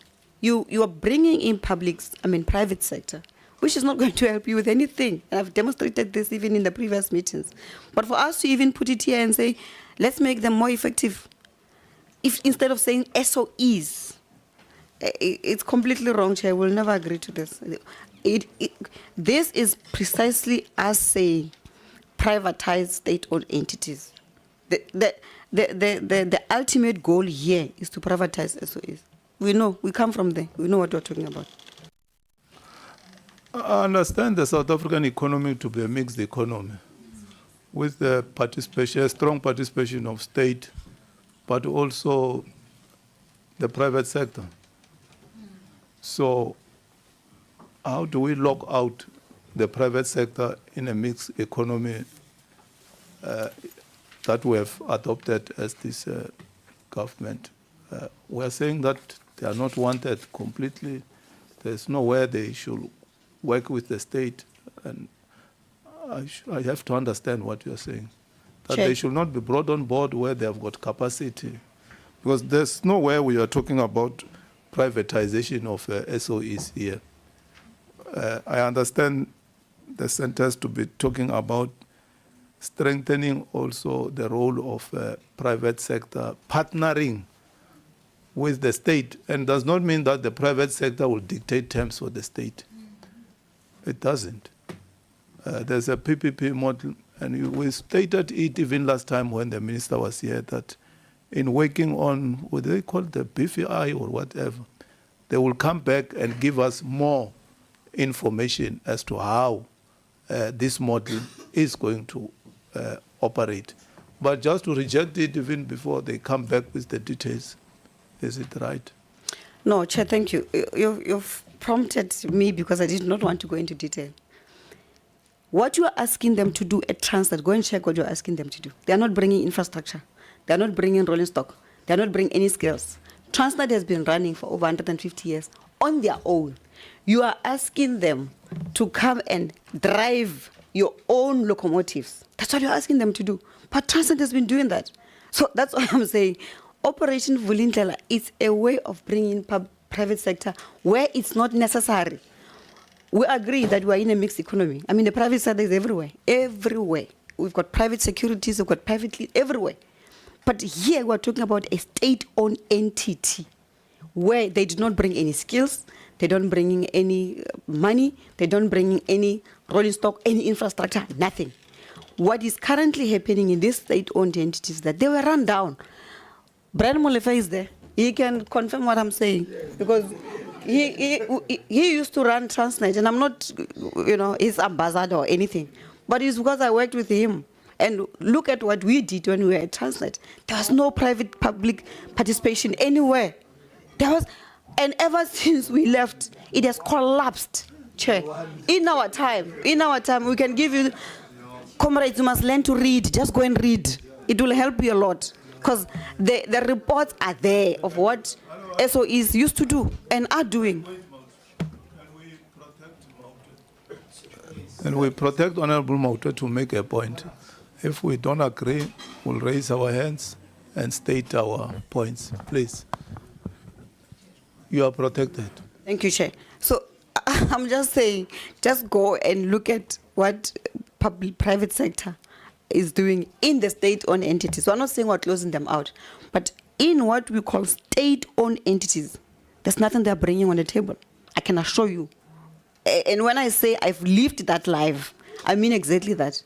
So I will never agree with this, Chair. This is pure privatization of the state-owned entities. You might not see it in 2025. Let's talk in 5 years. You're going to say you were right. So we rejected this. DG, last time when the minister was here, I think we were at Good Hope. We said that you will come and brief the committee about the PPP model. Today we'll not go into detail about that. We agree with what is here. But you can see the debate here. You need to come and give more information as to how this model is operating and is going to be enhanced by government. Can we do that in the next quarter when you come and appear before the committee on the quarterly report? Agreed? Yeah. The National Treasury will come with a model, will have enough time. They explain to us the background, where they are, and where they are taking the model to. But for us, for now, can we agree with what is in 624, pending even what the Treasury will come to us and brief us? We take what you are raising, Honorable Mo. We are not dismissing what you are saying. Don't understand us to be saying that what you are saying is dismissed. At the time when they come, I think there will be more issues that will be coming out of that presentation, and we'll further engage. Yes. Till then, Chair, we reject this one. Okay. I'll protect when I want to me. Dr. Beck. If I wanted to start an argument with Honourable Mautwe, which I don't, I would indicate that the way Transnet is running is costing the fiscus about R1 billion a month. But I want to help her. I think the point that she indicated is there's a sentence that now reads, the committee recommends that NT should provide details on how the new PPP model would function and ensure that PPPs, I think what the drafters meant to say is, and ensure that SOEs are more effective. So I think they're trying to say that the PPP model could make SOEs more effective, and I think that Honourable Mautwe might be taking offence to the double mention of PPPs, implying that PPPs are the only way to run SOEs. So if I could recommend with the committee support that we replace that second PPP with SOE. And while I've got the mic, Chair, I've just briefly looked at potential wording, if the colleagues support it, for that last paragraph, that could read as follows to the drafters. The committee further recommends that NT should develop a funding strategy, not resorting to bailouts, to support the growth of SOEs. And we end the sentence there. And I think it achieves the aim of what it now tries to do, assuming that at the start of that paragraph 624, we replace capitalization with what it used to be, no bailouts. I hope that has made sense. I'm happy to repeat for the drafters if needed. Okay. Thanks, Dr. Beck. Honourable Makoven. Thank you, Chairperson. I would want to agree with the second PPP to say the repetition of the PPP is what is problematic there. But I want to contest the assertion or the statement that says we must reject this 6.24.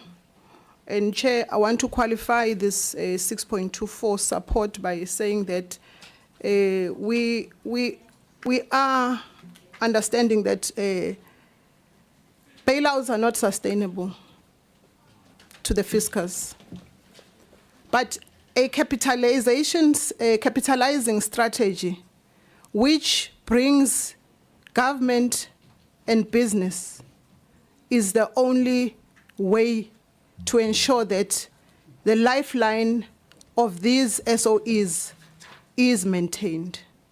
And I would want to strongly support the second statement, the last part which is in red, and not agree with the Honourable Dr. Berg there, and say this statement as is should remain, that says the committee recommends that National Treasury should develop a capitalization strategy, because this capitalization strategy does away with bailouts, but it brings in a model that will bring in business and government to work together to ensure that SOEs do not only rely on bailouts, but business does come in and support government. That talks to opposing what Honourable Mawuto is saying, to say PPPs are a no-go area. They are going to erode the SOEs. That statement is very much incorrect, because SOEs cannot rely only on the fiscus. We need business to inject capital into those SOEs so that...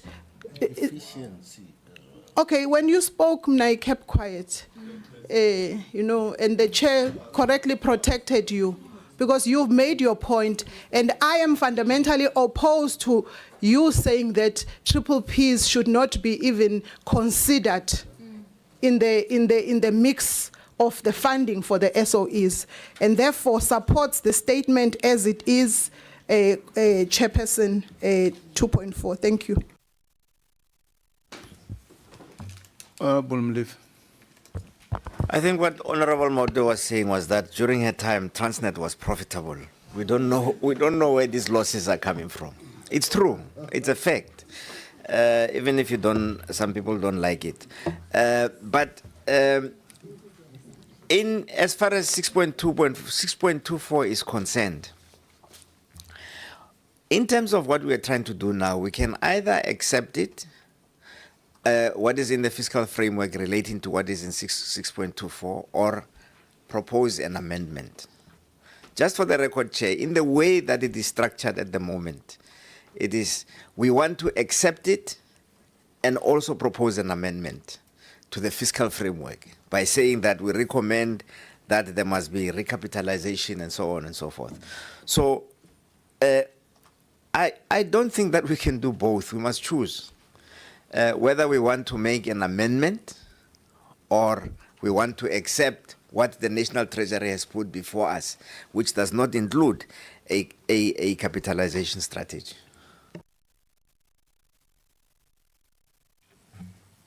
So, okay. My view is we must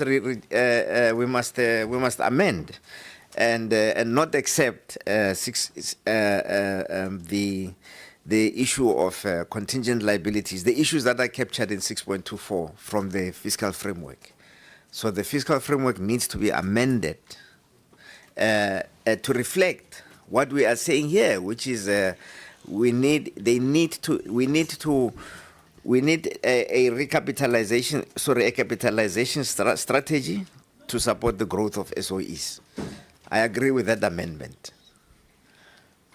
But it means we cannot accept the fiscal framework as it is. We can't do both, Chair. Okay. Honorable Squad. Chair, I think, Honorable Molefe has been raising this thing from the morning. And I think we're saying we're making recommendations. We never said that we're amending. We said these are recommendations. Now he keeps on asserting the fact that these are amendments and this and that. And I don't think what he thinks is right in what he's saying. And he seems to be believing it, which is not entirely correct. So, Molefe, can you please just move away from that? Chair, thanks.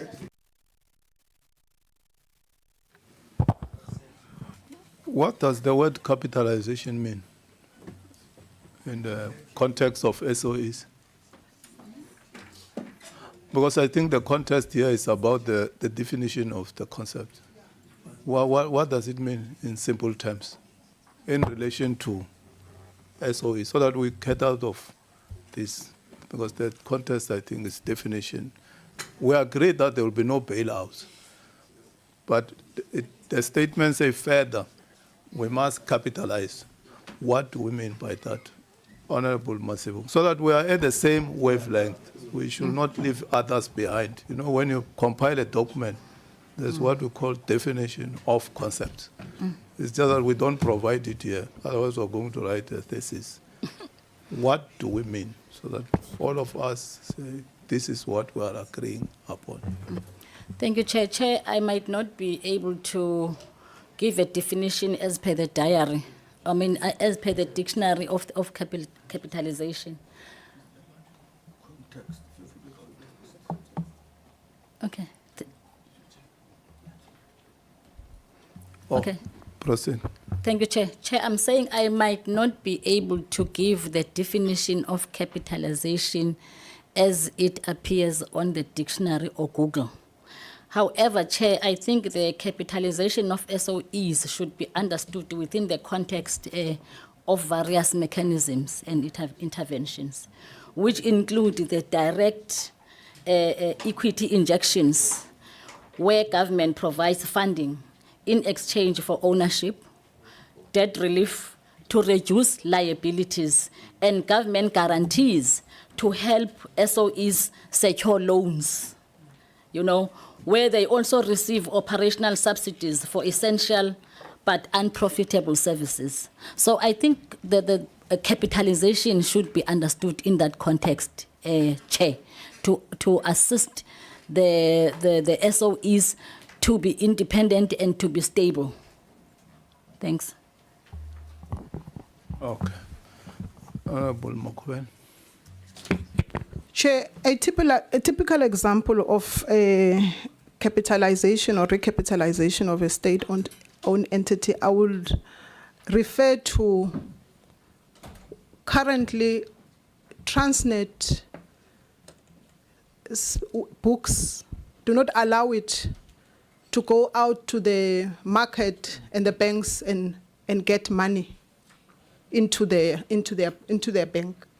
But government can come in and guarantee the loan for Transnet. That in itself is capitalizing or recapitalizing a state-owned entity. Government comes in, it says your books do not qualify you to go, you are in a junk status situation. You can't go to any commercial bank and loan money. But government comes in and says, we would take the fall for this Transnet. We would guarantee the market or the bank to give them the money. That's capitalizing in a state-owned entity. So we are saying this model is what would save the lifeline of the state-owned entities. Unlike us just saying or qualifying the statement that says no bailouts. Because bailout in itself says government is only intervening. But then in a recapitalized situation, there is a cocktail of models that would allow the state-owned entity to survive. Thank you, Chair.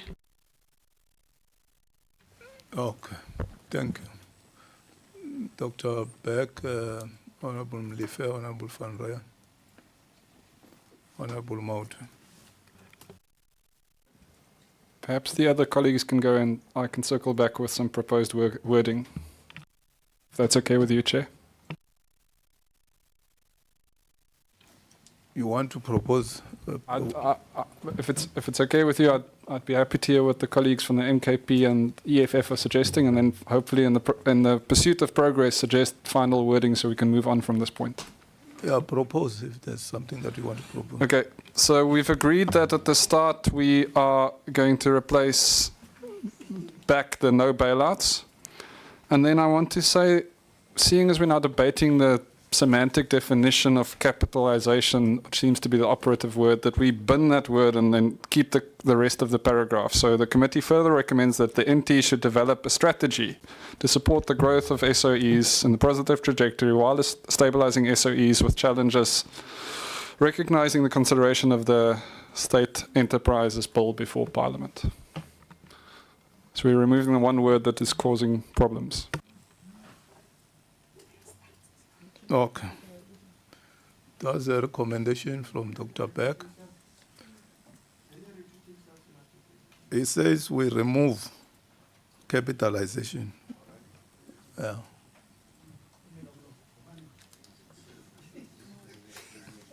Doctor, I wanted to say Dr. Mlife. Maybe it's loading. No, when I grow up, Chair. Honorable Mlife. Capitalization is providing either debt or equity. There's only two ways you can capitalize, either debt or equity. I think that member captured it correctly. So bailouts are a way of capitalizing. But providing a guarantee is not capitalization because it is not providing debt or equity. It is providing a promise. A promise that should this company get into trouble, I will do something. I guarantee that I will do something. That is just a promissory note. The guarantee is just a promissory note. But capitalization is debt or equity, or you can call it a bailout. So you can't say that there will be no bailouts, but there will be capitalization. It's contradiction.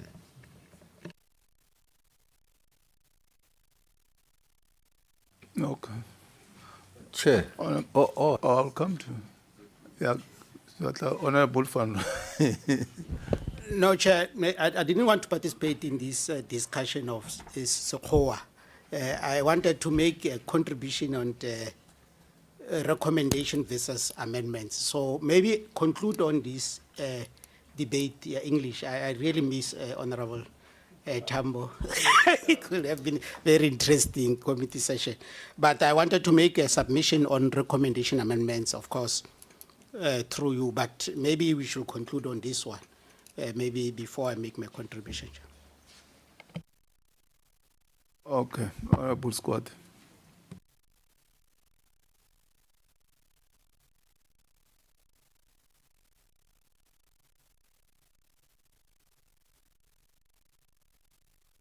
system that we're using, I was going because it's more about the wording here. We agree in terms of the content, in terms of the SOEs being assisted in terms of funding model and a strategy that will make sure that it is strengthened and not necessarily leave it to be weak and be bailed out. Now, I would suggest that perhaps we agree in terms of dealing with the wording, whether capitalization, if it's what Honorable Molefe is saying it is all about, but it can be only the two. You can also convert assets into capital of the SOE, right? So it's not really only the two, whether it's the debt or, yes, it is, you can. What do you mean? Honorable Mlif. No, you Hello, can. hello. When a partner comes Honorable Squad. I'm not talking about a partner. Wait, Honorable Squad. I'm talking about existing assets. Wait, Converting Honorable assets into Honorable equity Squad. is Wait. Mlif. This thing that when people are making their points, you interject, is not right. No, leave him. When you are in the platform, I protect you. I apologize unreservedly, Chair. Okay, thanks. Yeah, Honorable because, Squad.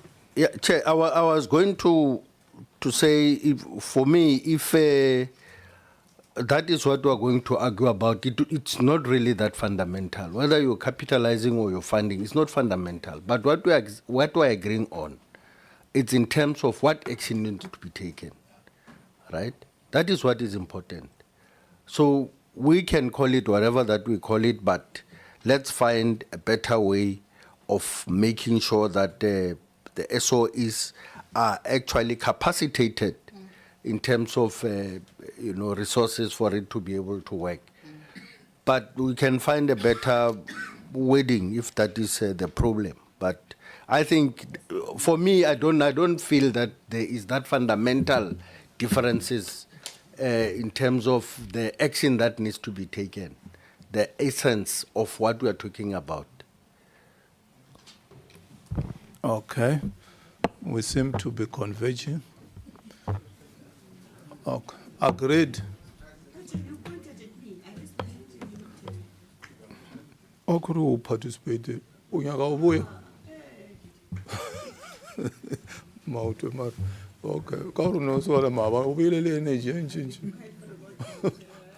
Okay.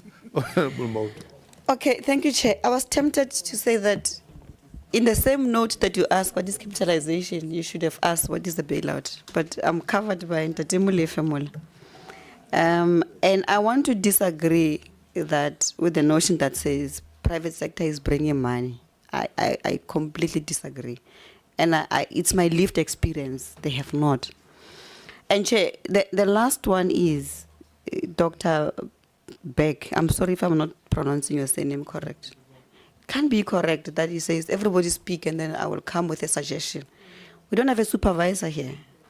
Honestly, he behaves like speak, and I'm going to summarize and make it. That's a mentality of somebody who thinks he's supreme, and it must be crushed. It can't be correct, and it doesn't sit well with me at all. That I must be told that. Speak, all of you, talk. Now we'll come and summarize. He's not the chair. He's not being appointed to be a principal of anyone. If anything, a supervisor. And that's what he's been doing. This conduct, I was told that yesterday he said to another MP. No, that's not how it will work. And you allowed that chair. Please, I was not there, but I was told. And I can go to the records and check. And I don't think my members will mislead me. So I'm saying it's a conduct that is wrong and it must be condemned. Doesn't sit well with us at all. We are still bleeding from our past apartheid experiences. So we don't want to bring that on the table, please.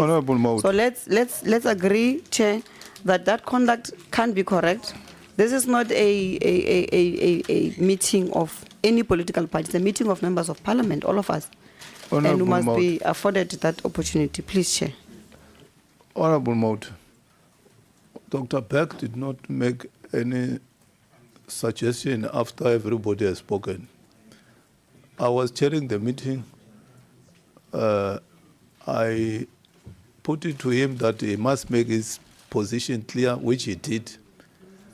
As to yesterday, that he was doing things his own way, I don't remember. Unlike him yesterday, he didn't speak a lot. You know, when he wants to speak, you can't stop him. But I don't remember yesterday him dominating the meeting. So let's give credit when it is due. Okay, so we'll look at the crafting that will be in the best interest of everybody. We identified there's a problem with SOEs. The issue of PPPs, the DG is here in their quarterly reporting to the committee. They will come and give us a detailed concept of what this PPP will be all about, how will it be rolled out, and we'll deal with further with this issue going forward. So let's agree on the issue of no bailout, but build capacity for the SOEs. Agreed? 625. Honorable Van Rooyen. Bengitonga Chair, because remember, Honorable Lefe raised under 62.4 the issue of any funding to SOEs, which might have an impact on the fiscal framework. Well, of course, I can see we are now trying to avoid the usage of a capitalization. But I think the question remains, what do we do with recommendations that have an impact on the fiscal framework? Because it's not that a simple thing that has been raised by Honorable Honorable Squati. Some of the recommendations that you are making here do have direct impact on the current fiscal framework. So now that's why he's bringing this to the attention of the committee. I'm sure that the legal people in the budget office might also advise otherwise, because I'm not even sure, as we recommend and the recommendations have an impact on the fiscal framework, at what stage will this committee make that determination? But also at what stage will the committee classify the recommendation as an amendment? And that was my specific question even yesterday, Chair. The difference between a recommendation and amendments as provided for by the Money Bills Act, you know. And that's exactly what Honorable Molefe is trying to emphasize on. So maybe if we can provide leadership over that, that will help a lot. We do have other recommendations that we think will have direct impact on the fiscal framework if they are adopted. Thank you. I think here we are dealing with a policy debate rather than getting into the details of even changing the fiscal framework. And we can't, as members of parliament, deny ourselves to deal with a policy on SOEs. It's an albatross on the fiscals of the country. And we can't run away. It's where we are in terms of the debt because of the SOEs. So we are not going, for instance, dealing here with the appropriations and so on. That will be left to the other committee.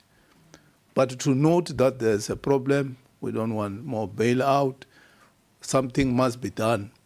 Because if we note that we don't want bailout, and then the public say, what do you want? You note a problem, you provide a solution.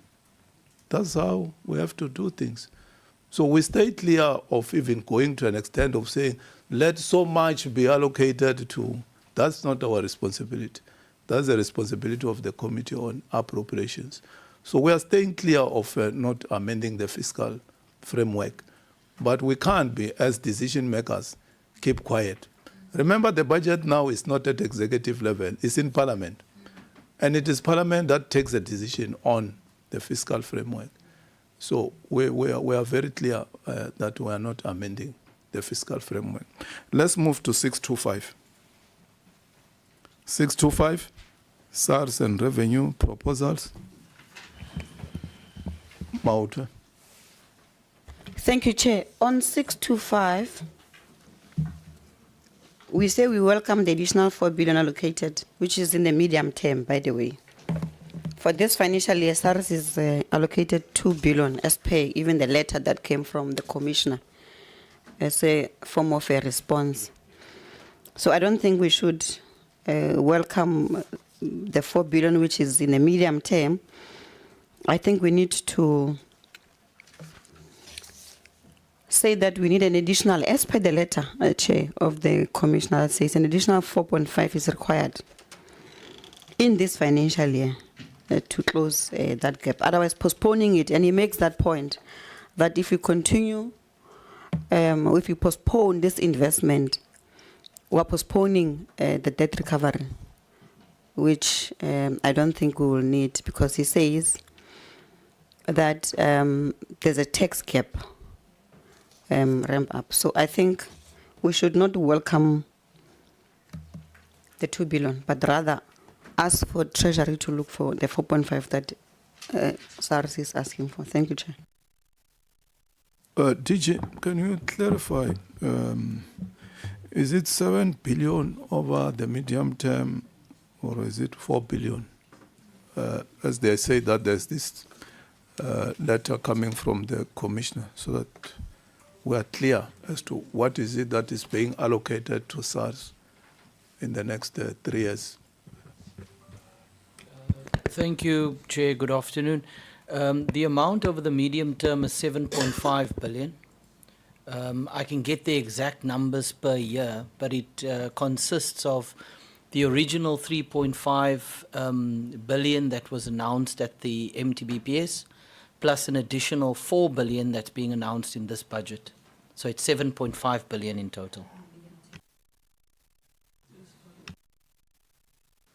So the medium term is 7.5. Okay.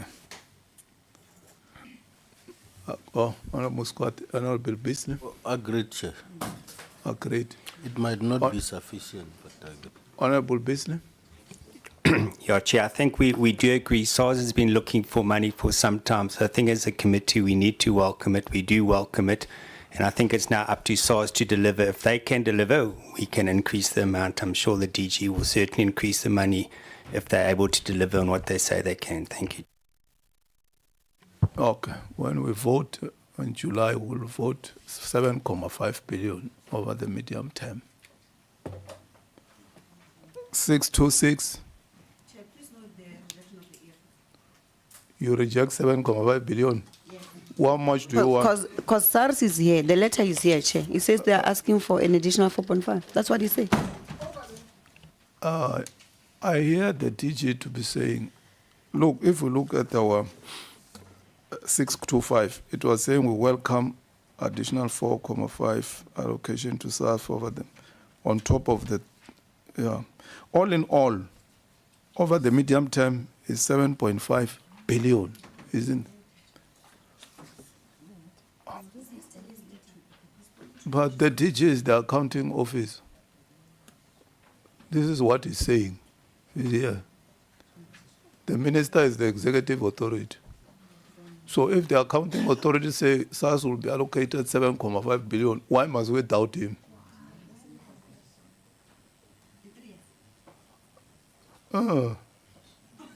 That's what we can afford.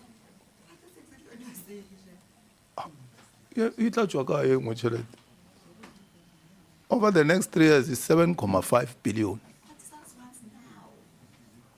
It wanted the whole 7.5 billion. They say in this financial year, it's 2 billion that is allocated. The 7.5 is over 3 years, DG. And they're saying they're asking for additional 4.5 to go and collect between 20 and 50 billion to assist you.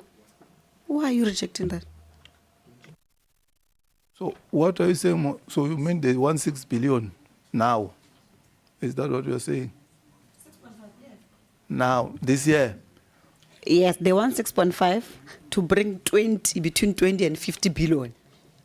In 25, 26. It's here, it's estimated that our forecast debt recovery will yield 20 to 50 billion for the financial year 25-26. That's what it says in the letter. What is in the overview?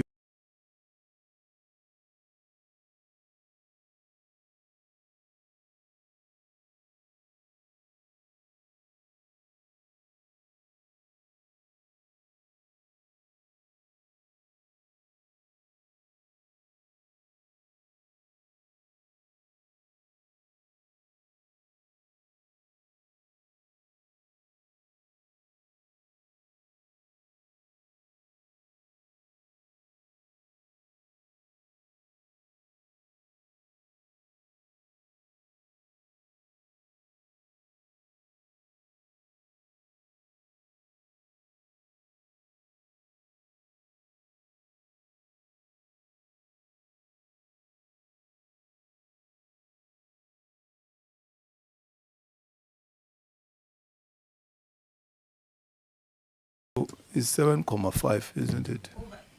Over.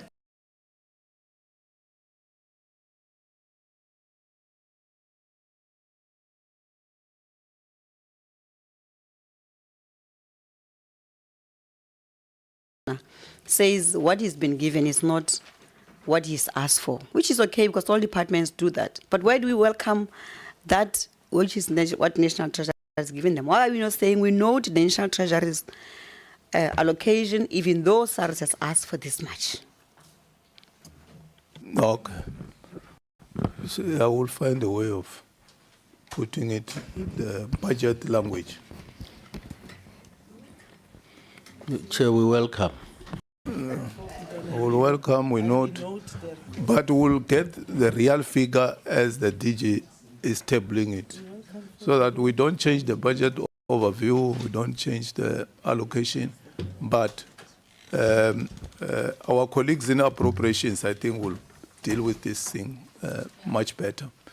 Oh, DG, you wanted to say something? No, I apologies, Chair. I didn't realize that I had a copy of the letter here. My reading of the letter is that what the Commissioner is saying, SARS gets a baseline allocation. On top of that baseline allocation, they are being provided for in this budget with an additional 7.5 billion. What my reading of the letter says is that SARS has already been allocated 2 billion in the current year. The Commission is not referring to the additional allocation that is being proposed here. And so this letter is talking about the existing additional allocation that has been made, that SARS has already received. And what this committee is talking about at the moment is simply the fact that in addition to the 2 billion, there's more funds that is going to go to SARS if this budget is approved, and that adds up to 7.5 billion over the medium term. So my reading of the letter is that the Commission is simply referring to the funds, the additional funds they've already received in previous budgets, and they'll be getting more on top of that. Okay. Thanks for that clarity. 626. So, Chair, you've registered the rejection of the EFF? Because that's not what the letter says with respect to DG. Thank you. No, we'll show you how at the end we are going to capture the views of those who are against what we are agreeing upon. 627. Dr. Beck. It's an incomplete sentence at the end there, Chair. Drafters, what does that mean?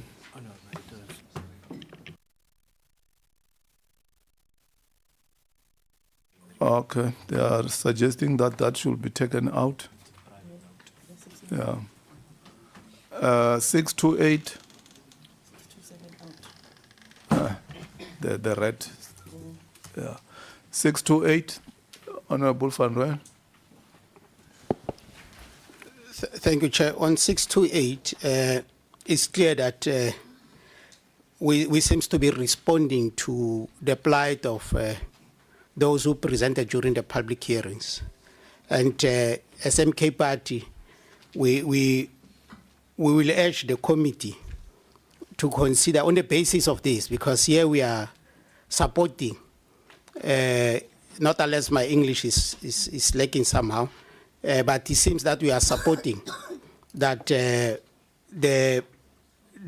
2 billion that might be lost as a result of the expansion of VAT zero-rated basket as submitted by various presenters to public hearings should of course be accepted, you know. So as that is accepted, according to this recommendation of the committee, MK Party will then submit that this justify the necessity for amending the fiscal framework. Thank you. So, Honorable Van Rijn, you support 628. You move for the adoption of 628. Yes, of course, but add that calling for, of course, as if we accept it, then let's, as a committee, agree that there is a need, there will be a need of relooking at the fiscal framework and amending the fiscal framework. That's what must be inserted here. I know we can't talk about amending the fiscal framework for now. Let's deal what is your support. What is in 628? That we are going to take the MK parties. No, but that's our submission. Okay. We support. This is one of the reasons why we are saying the fiscal framework must be amended, because the people have spoken. Okay. And they got their last hope they are pinning their last hope on this committee. They've spoken overwhelmingly so, you know. Okay. Thank you. 629.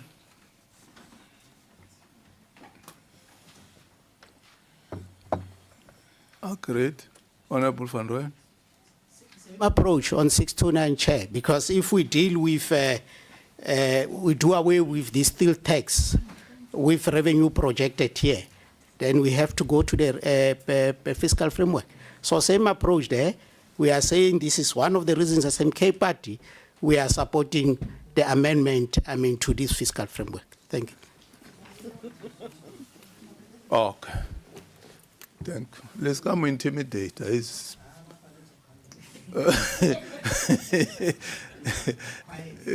presenting the position of his party and he has got the mandate.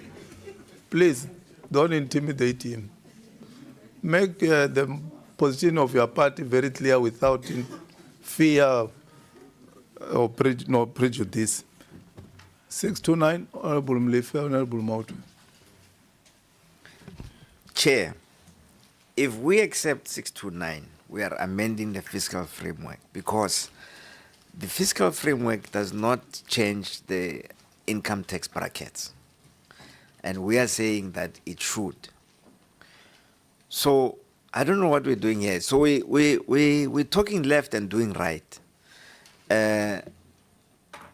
Chair, I think we need to think clearly about what we're doing here. We either say that we support National Treasury's not amending the brackets and that it is a good thing and we go with it, or we say that it's a bad thing and it should not be done. And here we're saying it should not be done, and yet we support the National Treasury. So where are we? It says that we should, National Treasury should. It says, doesn't say National Treasury shall. In legal term, if it were saying it shall, it was instructive. So, National Treasury, if it feels that what we are proposing cannot be accepted in terms of standards, it has got the right to do so. So you don't agree with National? Read the sentence properly. It's not like instructive. It says should consider. We are not saying that National Treasury must do the following. The language is carefully crafted. Careful. Yeah. But just go along what you are crafted. I have a look there. Mautu. Thank you, Chair. I don't think there's anything wrong with us saying National Treasury shall as this committee. We can recommend that. We're actually empowered to do that. That's why there's this process. If we all agree that, Chair, and we can convince each other. Can I be protected from another squad? He's just been on my case since. Which squad? He's already saying we don't agree. Okay, German cut. German cut, one to your one. So, you know, but there are old battles here which we don't know, so. So, Chair, let's be progressive as this committee. It will not take away anything to say to National Treasury, we don't agree that you have not adjusted the personal income tax, which will now put our people into a big problem, including yourself, Chair. All of us here were in trouble. Because when our salaries get adjusted, the commissioner is going to rip us. We'll be worse off. So what stops us from speaking to the majority of our people and ourselves here that this non-adjustment, I mean, he says he's going to get 16.7 billion. And we told you in the last meeting when we met on the 33rd of May that there is money you are going to make out of this. And he said there's no money. It's here. You are saying it is going to generate 16.7. That non-adjustment of the personal income tax. So I think it's a progressive thing, Chair, that affects everybody across. Let's agree as the committee. Let's persuade one another that no, for this specific one, we might not agree with amending, but because we're amending, it will amend the fiscal framework. And it's a 2-day thing, Chair. I got our debating next week, Wednesday. So the minister has got 2 days to adjust and come back to us. Just on this one, at least, let's just agree on this one. Chair, please. Thank you. Okay, thanks, Honorable Mount. Honorable Van Rij. Honorable Beck, you are raising your hand. Okay. Yeah, Chair, maybe to conclude my submission on 6.28, please record MK's party's position that I don't want to be trapped in these differences of English words and all that. But what we are saying here, and ambiguously so, is that we will support this particular provision with the inclusion of tax brackets, I mean, for personal income tax, you know. And Chair, you know, during the public hearings, you raise a very, very important point in as far as public participation is concerned. And then you said to the participants then, it's this committee that has the authority, not National Treasury, that have the authority, I mean, to ensure that their submissions are incorporated into this budget process, meaning that we've got the authority to deal with amendments as provided for by the relevant Money Bills Act. But I'm a bit worried how this is being handled. But then Honorable Murife summarized it well when he said, talking left, working right. And that's exactly my summary of my observation here. You know. Okay, no, we agree with you that the committee has those powers. As and when there is a need to amend, we can do that and follow the money bill process. So we don't differ with you in that regard. We fully agree. Dr. Beck on 629. Chair, at the risk of being accused by the Honourable Mautwe of trying to supervise the process, and perhaps a folly I would never engage in, I want to suggest humbly that we perhaps, to meet the colleagues, include the words that INTI should, in future, consider a differentiated approach, so that it's quite clear that this refers to a recommendation as opposed to an amendment.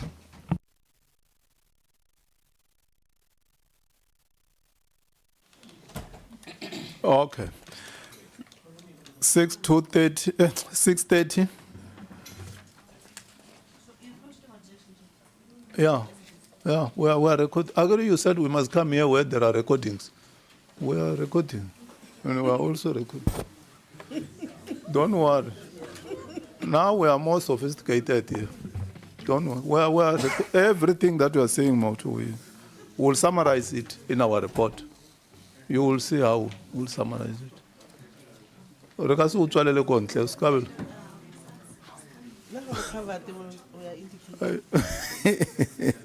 $630. Honorable Beasley.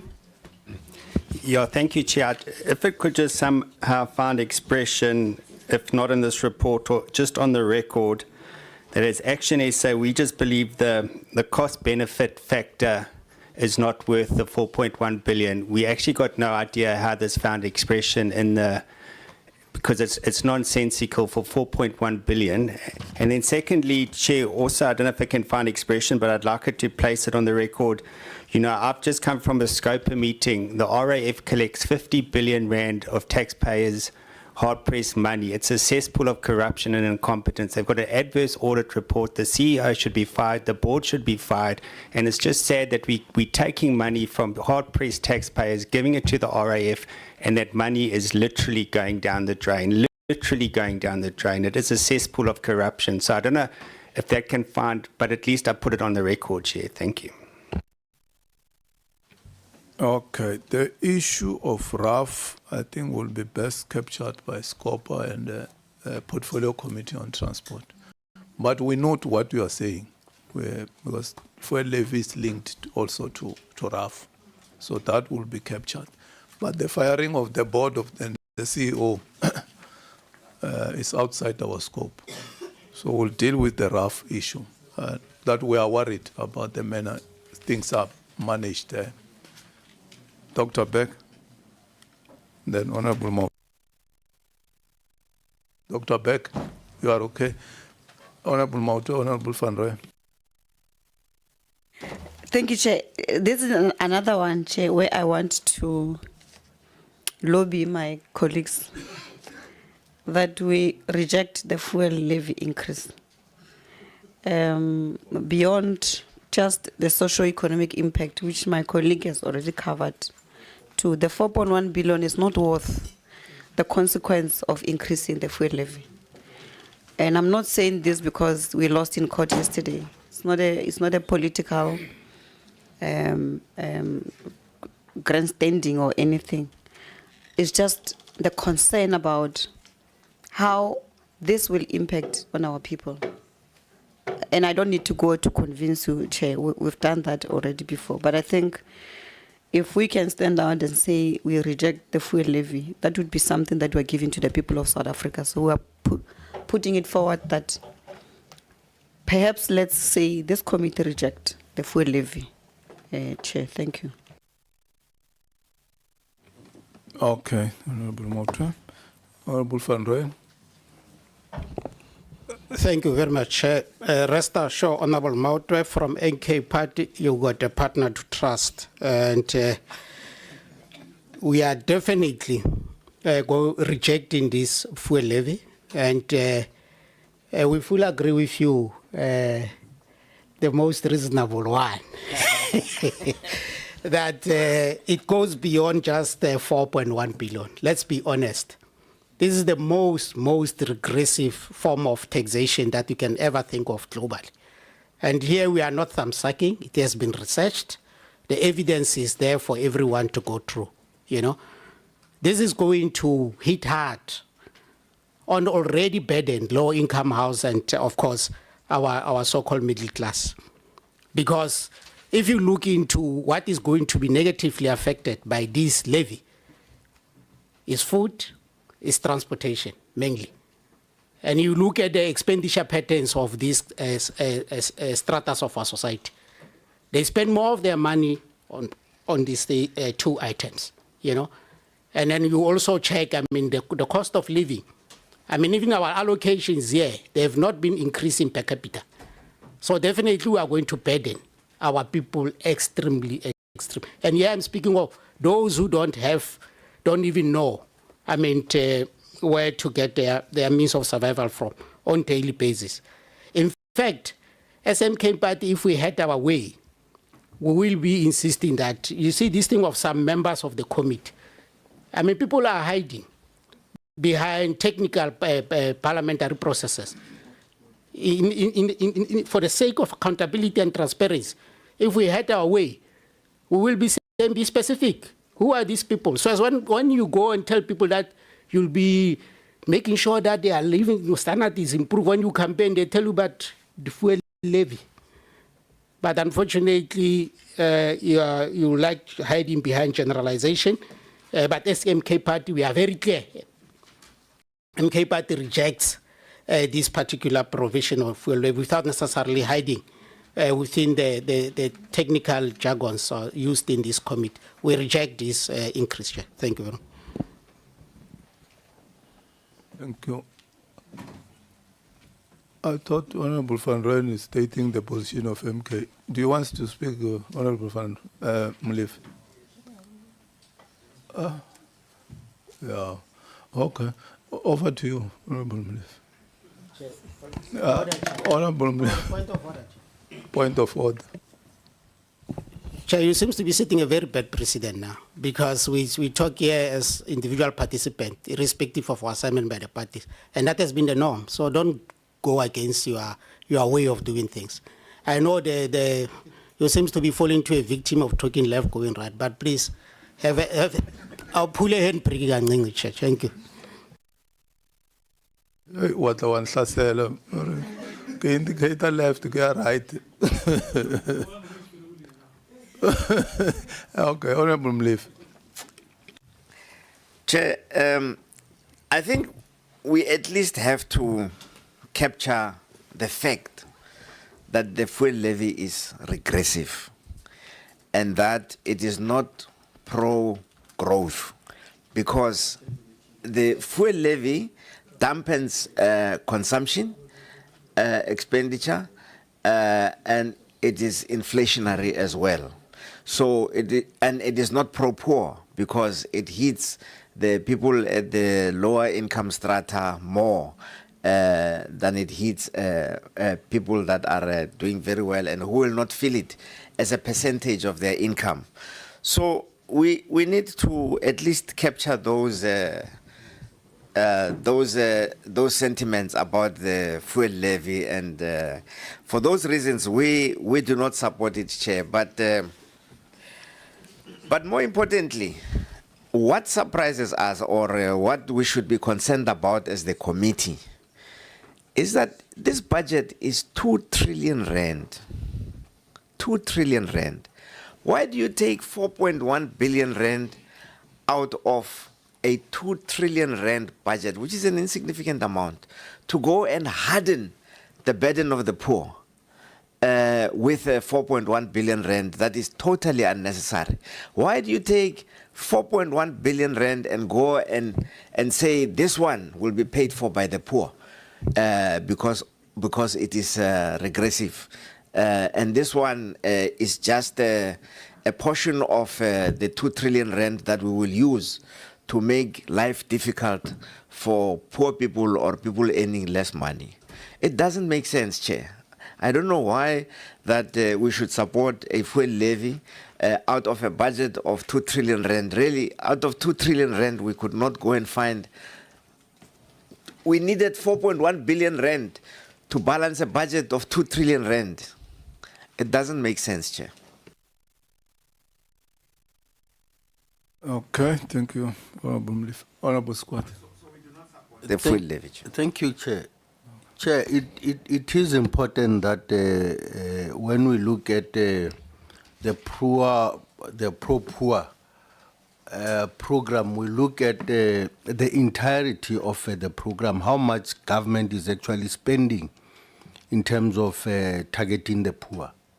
So if you look at it in isolation, obviously you will definitely arrive at a conclusion that the government is not doing anything for the poor.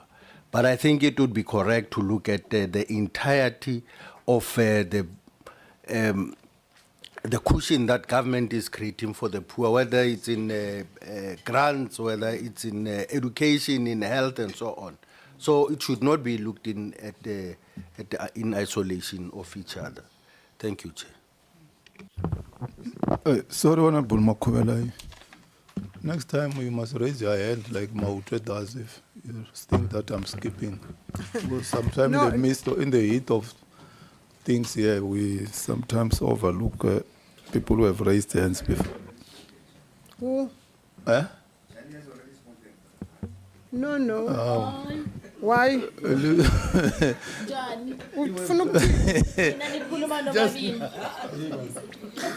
Chair, can we go back to Actually, I was 6.30? called to order and I accepted. Chair, can we go to 6.30? I want to support the statement from Honorable Charlie here that says we must agree to this recommendation as is of 3.0. In any economy, Honorable Chairperson, there are trade-offs.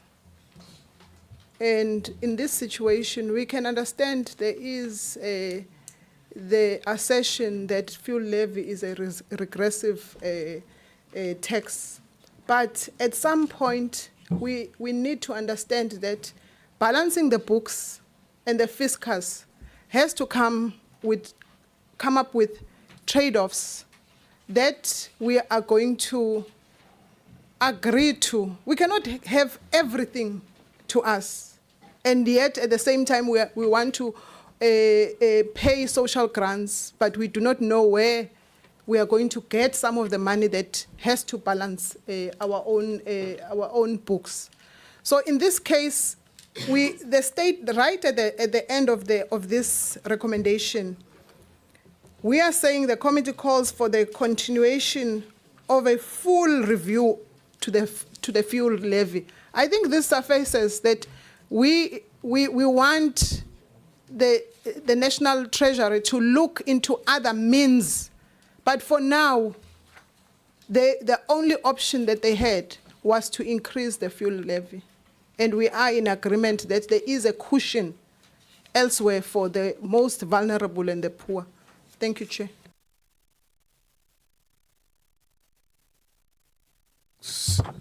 It's not the first time that we deal with this issue. In 2022, we once dealt with this matter. And in our discussion at that time, on 31st March 2022, the Minister of Finance and Minister of Energy issued a joint statement detailing temporary measures to cushion the impact of large expected increases in the prices of petrol and diesel. The relief included a 2-month reduction in the general fuel levy of R1.50 per litre from 6 April 2022. This intervention reduced the levy by 40 cents at a fiscal cost of around R6 billion. National Treasury clarified that a sale of strategic oil stocks was expected to fund this R6 billion and therefore will not have an impact on the fiscal framework. After further petrol price increases, the government extended the relief by another 2 months. The statement issued by the two ministers reiterated that the government was looking to introduce a petrol price cap to promote competition and reduce prices. National Treasury emphasized that the loss in revenue in this instance could not be paid for through further sales of strategic oil stocks and will have an impact on the fiscal framework. National Treasury expects that this extended measure will lead to around R4 billion in revenue for corn. So I'm trying to give a background that this is how we deal with when we're dealing with the taxation laws in 2022 as to how do we cushion, because of course it comes with unintended consequences, as to how do we further mitigate the impact of the fuel. But nobody seated here says that it will have no consequences. I mean, we'll be lying to ourselves. There will be. The question will be, how do you further cushion above what Honorable Squat has raised? So it's a matter that we can take the discussion forward. DG, I think by then was Momo enacting, or it was still Mohachana. Yeah. But you were there in Treasury. I think you were dealing with asset and liabilities. Yeah, so we take what members are saying in regard to the fuel levy, its impact, and government should look at cushioning those who will be adversely affected by the fuel levy.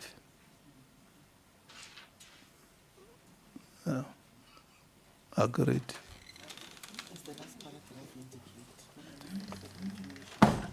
Honorable Maud. Yeah, Chair, we reject the fuel levy increase. Thank you. Okay. Noted. But we are going to make it very clear that the issue of cushioning or mitigating should be taken into consideration. We had a very lengthy debate in 2022 about this matter, and the two ministers will look at that in the next quarter when we have treasury. We also bring energy on board to discuss this matter and see what can be done moving forward. So we are not dismissing what you are raising, Honorable Maud and Honorable Mliff. 631. Agreed. Okay. 632. Agreed. Agreed. 633. Agreed. Then the conclusion. So we're almost at the end where I have to put the report for adoption. Accept that this is the report of the Standing Committee Finance. With all what, okay, before I put it for adoption, Honorable Mazeu. Yeah, just before, I know that we were talking about the meaning of PC. PC, if it means chair, the PC then should be standing committee. So it means PC should be changed to SC. Okay. I know that we spoke about it earlier on, but can we correct that acronym? Thanks. Yeah. Standing committee, select committees. Yeah. Honorable Khanya. Chair, just to maybe even before you move the report for adoption, I was going to suggest that you explain to the honorable members how the proposals that they have made here are going to be recorded, so that we go through a smooth, clear, transparent, and unambiguous process. Thank you so much.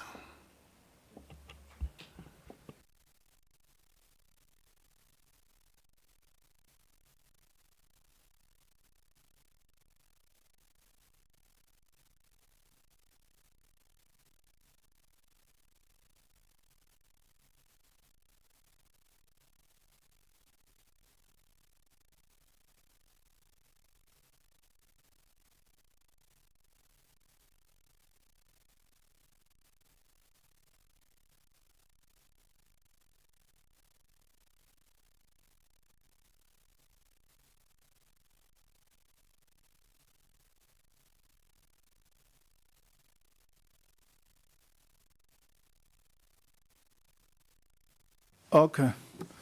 So in the report, we have a chapter where we talk about the proposals during deliberation made by political parties, those that have different views.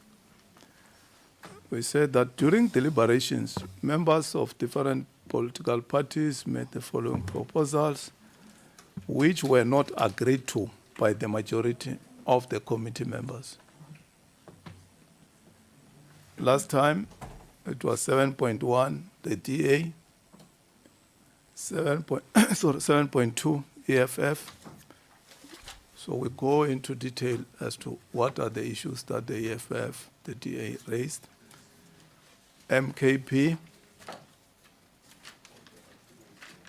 and then having considered the report of the Standing Committee, the DA, MKP, and EFF rejected the report. So we capture what they don't agree with above, and below indicate that the following parties have rejected the report. So that's what we are going to do also here.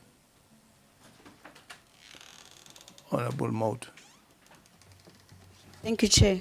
Isn't it that before we adopt the report, we need to agree whether we are amending the fiscal framework or not, adopting it as it is?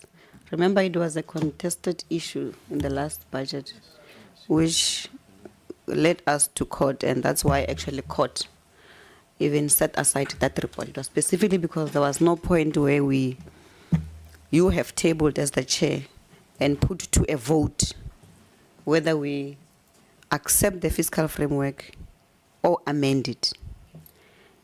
If you recall very well, Chair, it took us the whole day to find each other on that point. And maybe I'm bringing it now because I was not here yesterday, and I hope my apology was recorded. But that according to the Money Bills Act, that should be the first thing that we do. To look at the fiscal framework and revenue proposal and agree or amend, and then we can deal with the report, which is just what we've been dealing with. Thank you, Chair. Okay. What it read like is, it reads thus: having considered the 2025 fiscal framework and revenue proposals, the Standing Committee on Finance accept the 2025 fiscal framework and revenue proposals. If it's amending, it means we're going to say that we amend the fiscal framework. But if it's accepting, it should read like accept the fiscal framework and revenue proposals. So what are you suggesting, Honorable Maud? Yes, I'm suggesting that you put the question to the committee. Okay. So you ask the question, do we agree to the tabled fiscal framework and revenue proposal, or we amend? And those parties that agree will agree, those who wish to amend will amend. That's now on the fiscal framework. And then you come on the report itself now. Then you say, we put another vote now on the report itself. That will then lead to what you've just read earlier on. Chair, that's precisely the reason why court set aside that report. The question was not put on the table. Otherwise, we would have lost that case. That's all we're asking you to do, Chair. Okay.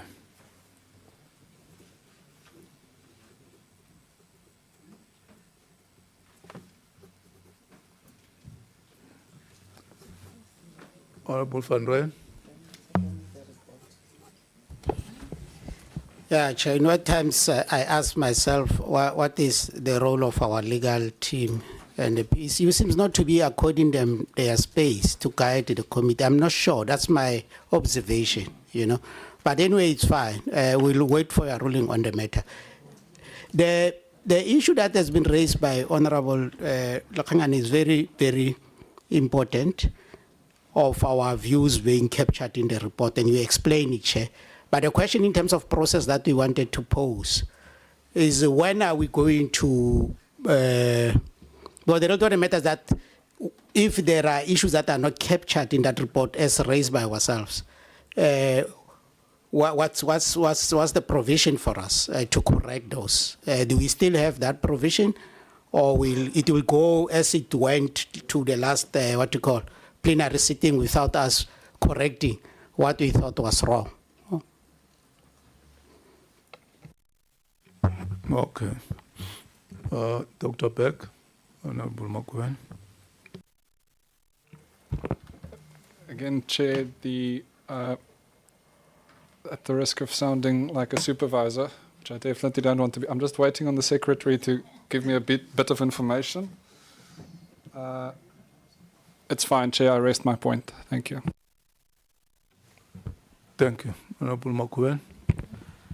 Chair, mine is just to remind us that and emphasize page 17, the scrapping of the proposed amendment to the fiscal framework.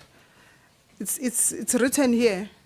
I just want to emphasize, you did speak about it when we started, page 17, but the drafters seemingly made an error in bringing the proposed amendment to the fiscal framework, just to ensure that it's totally scrapped. Because here we are not amending the fiscal framework, we are accepting the fiscal framework as tabled by the minister in his budget presentation at ICC. And then we are further, as the committee, making a recommendation to the national department to ensure that that the fiscals is redistributed and it sufficiently captures the various votes and the issues that would want to be reflected in terms of the country growing. Thank you, Chair.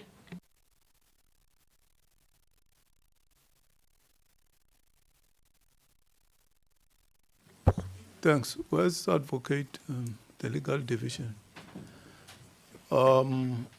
Please assist us so that everybody is at the same wavelength where we are now. They're accepting, they're amending. Which one start? I'll come to you, Honorable Beasley. Honourable Chairperson, if I may, thank you. I think where we are now, Chair, is we have settled the report, but the report needs that clear statement that's required in section, I think it's 85. Not 85, let me find it for you too. 84, thank you very much. So that must be there. So the question, Chairperson, must be put to the committee whether the report, which includes the clear statement of accepting, if I understand the report correctly, accepting the fiscal framework, is supported by the committee. Alternatively, if the majority wants to amend the fiscal framework, they can accept the report, but of course that's not what the report is saying, and then amending the fiscal framework. But the question, I think, needs to be put that the report and the clear statement on the fiscal framework must be supported by the majority of the committee. That's my understanding, Chair. Okay, thanks. Honorable Beasley. Chair, I'm just bursting for the toilet. I don't want to miss the vote. Can we have a 2-minute bathroom break, or are we going to vote? Chair, we can't miss honorable bills. It's very critical. It's a tiebreaker. Hello. You want to go to the bathroom? Okay, let's allow him. We'll adjourn for 2 minutes. Okay, what caucus do you want? What caucus do you want? No, he doesn't want to miss out. He doesn't want to be left out. Put the question on the table. I already know more about it. It's not caucus. He wants to go.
Can it be work in progress? So you can have lunch while we are working. So that we can allow our colleagues from the NCOP to also resume with their processing of the report. Okay. Are we all here?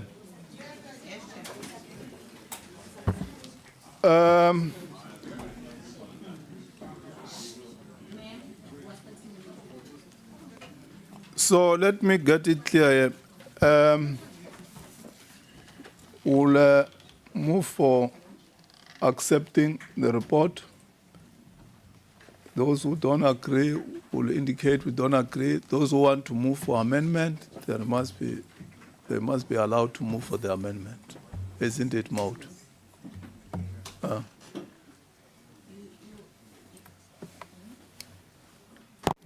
The report comes after, Chair. Remember, the minister tabled the fiscal framework and revenue proposal. So that's what we need to agree on. We put a vote.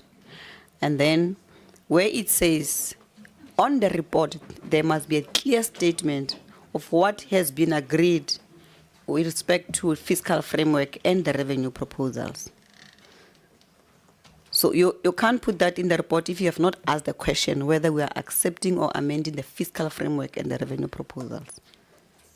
And that answer is what is going to be contained in the report, that the fiscal framework and revenue proposals was amended or rejected. And that's the question you need to put on the table, Chair.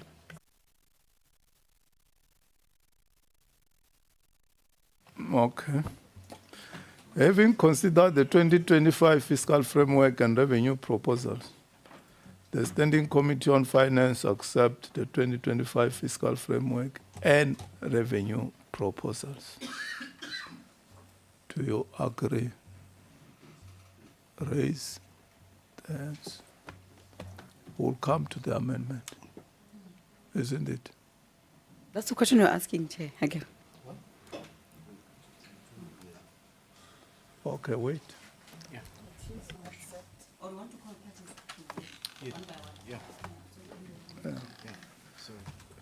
Having considered the 2025 fiscal framework and revenue proposals, the Standing Committee on Finance accept the 2025 fiscal framework and revenue proposal. Where's Advocate Jenkins or the legal division?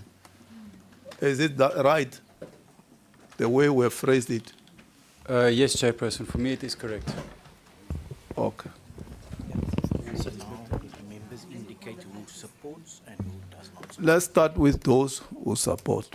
Can we move who support? Can you raise your hands? We have to record. 4, 5, 6, 7, 8. Okay. She's an alternate member. She can't vote.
And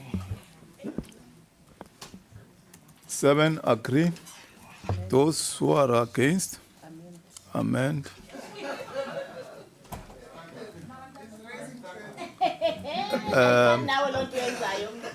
Alan, stand up and count. It's 3 against, Chair. Oh, it's 3. And we have recorded their CFF, MKP. Yeah, so 3 amend. 3 amend. And 7 accept. You accept, but you want to penalty. 7 accept, 3 amend. Okay. So 7 have accepted, and then 3 are against. They want to move for amendment. So we have come to the end of the meeting of the Standing Committee on Finance. Pardon, Honorable Mliff. Your report. I said we have accepted or rejected. If they can move on. Yeah. So yeah. Now we must accept or reject now the report. Yeah. Yeah. You are very helpful today. And Mauta. No, it's not arrogance of numbers. Otherwise, I would have dismissed you. You were helpful towards the end. The same with Honorable Mulife. So we don't just dismiss members. You were very helpful. You even, no. But last time when you voted with your friends, we never surprised you. Okay, so what are we saying? We say now we move is there about the report. Yeah, thanks, Honorable Mulife. We're going to be taken to court by missing that step. Yeah, you are patriotic now, we say. So those who move for the adoption of the report, can they raise their hands? Adoption. 7. 7-4. Got that? Yeah. Got that? Okay. Those who are against, those who what? Those who reject the report. Those who, is it reject? Those who reject the report. Can you count them? 1, 2, 3. 1, 2, 3. Okay. Legal division, have we done the correct things? I don't want that what we were subjected to last time. It was very tough. Agreed, yeah. Agreed. Mauto, right? Not the procedure. Are you happy with the not who voted for what? The parliamentary procedure. Cruella the votes, please. Okay. So we agreed that we followed the proper procedure of adopting the report. Okay. So we have to adjourn the meeting of the Standing Committee, and our colleagues from the NCOP take over.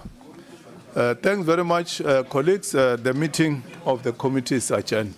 Over to you, Honorable Ndlovu. Thanks, Honorable Chairperson.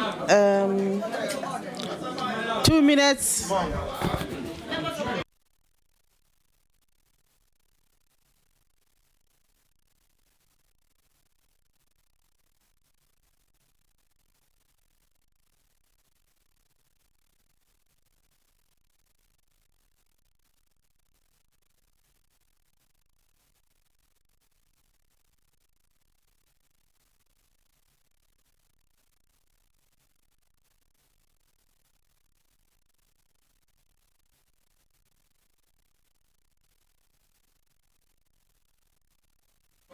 Honorable Brian Molefe, can you stand up?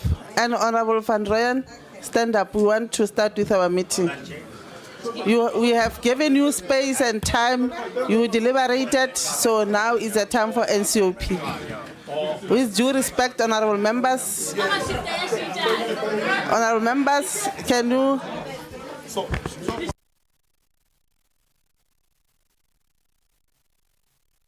Honorable Kanyani.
Honourable members, can we start with our meeting, please?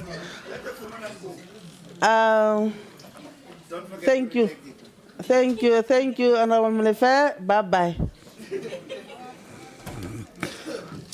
Honourable members, thanks very much for being able to be so disciplined. I know it was a painful exercise, especially looking at my chair of chairs, noting that they wanted to be seen contributing to the debate, especially Honourable Ryder and Honourable Khadebe.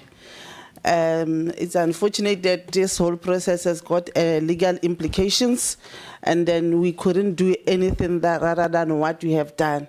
So we had to allow the process to be as it is, because we will, no, also the Honourable Ceza, my apologies, we also had to allow the process to unfold the way it is, to avoid the legal challenges, as you all know what has been transpired and also what has happened even yesterday. So, honourable members, without any waste of time, I'm not sure there is a hand from Honourable Ryder that will want to take. Thank you. Thank you, Chair. Chair, it's a point of order.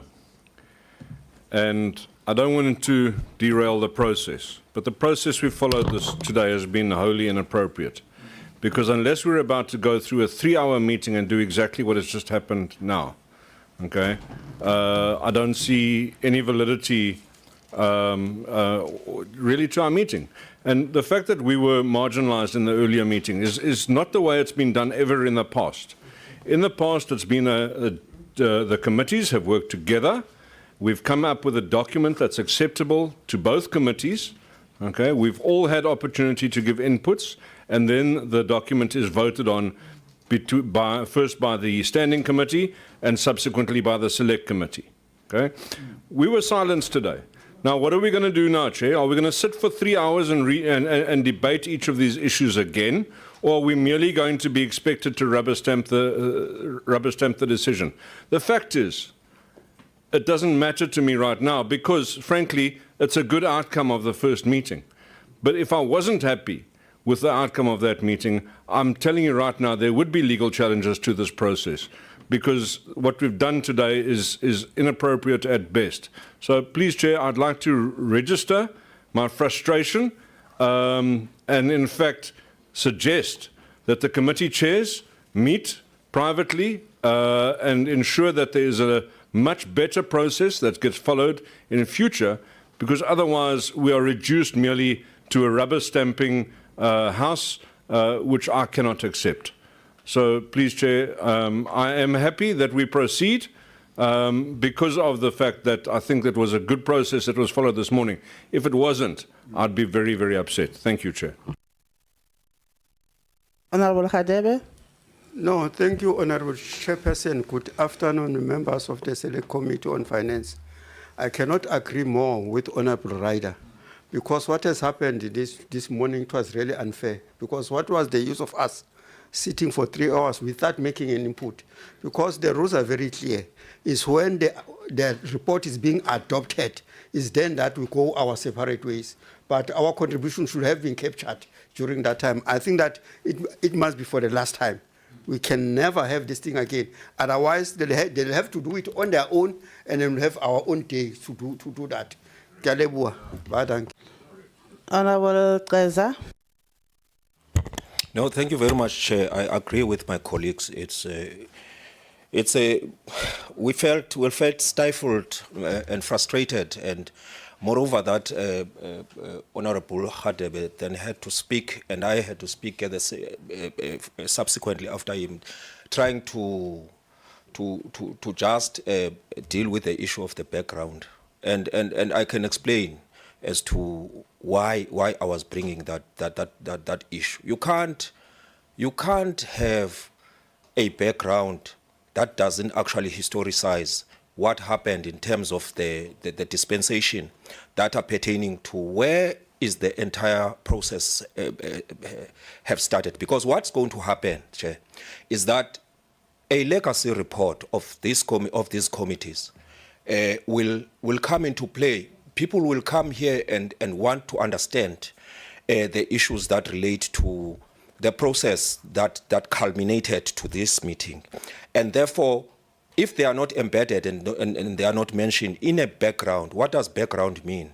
And obviously that was stifled, and we felt like we were not part of this thing. But having seen them and sat with them for this much time, what is the process now? Because I thought that these houses of parliament, both of them are the same.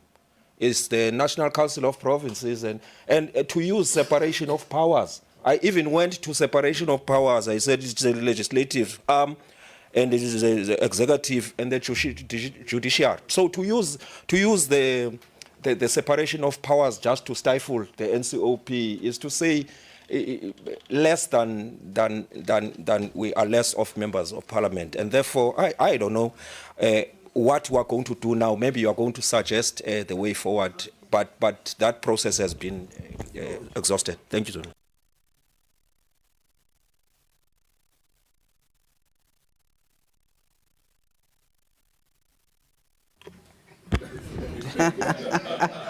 No. Honorable Brett. Thank you, Honourable Chair.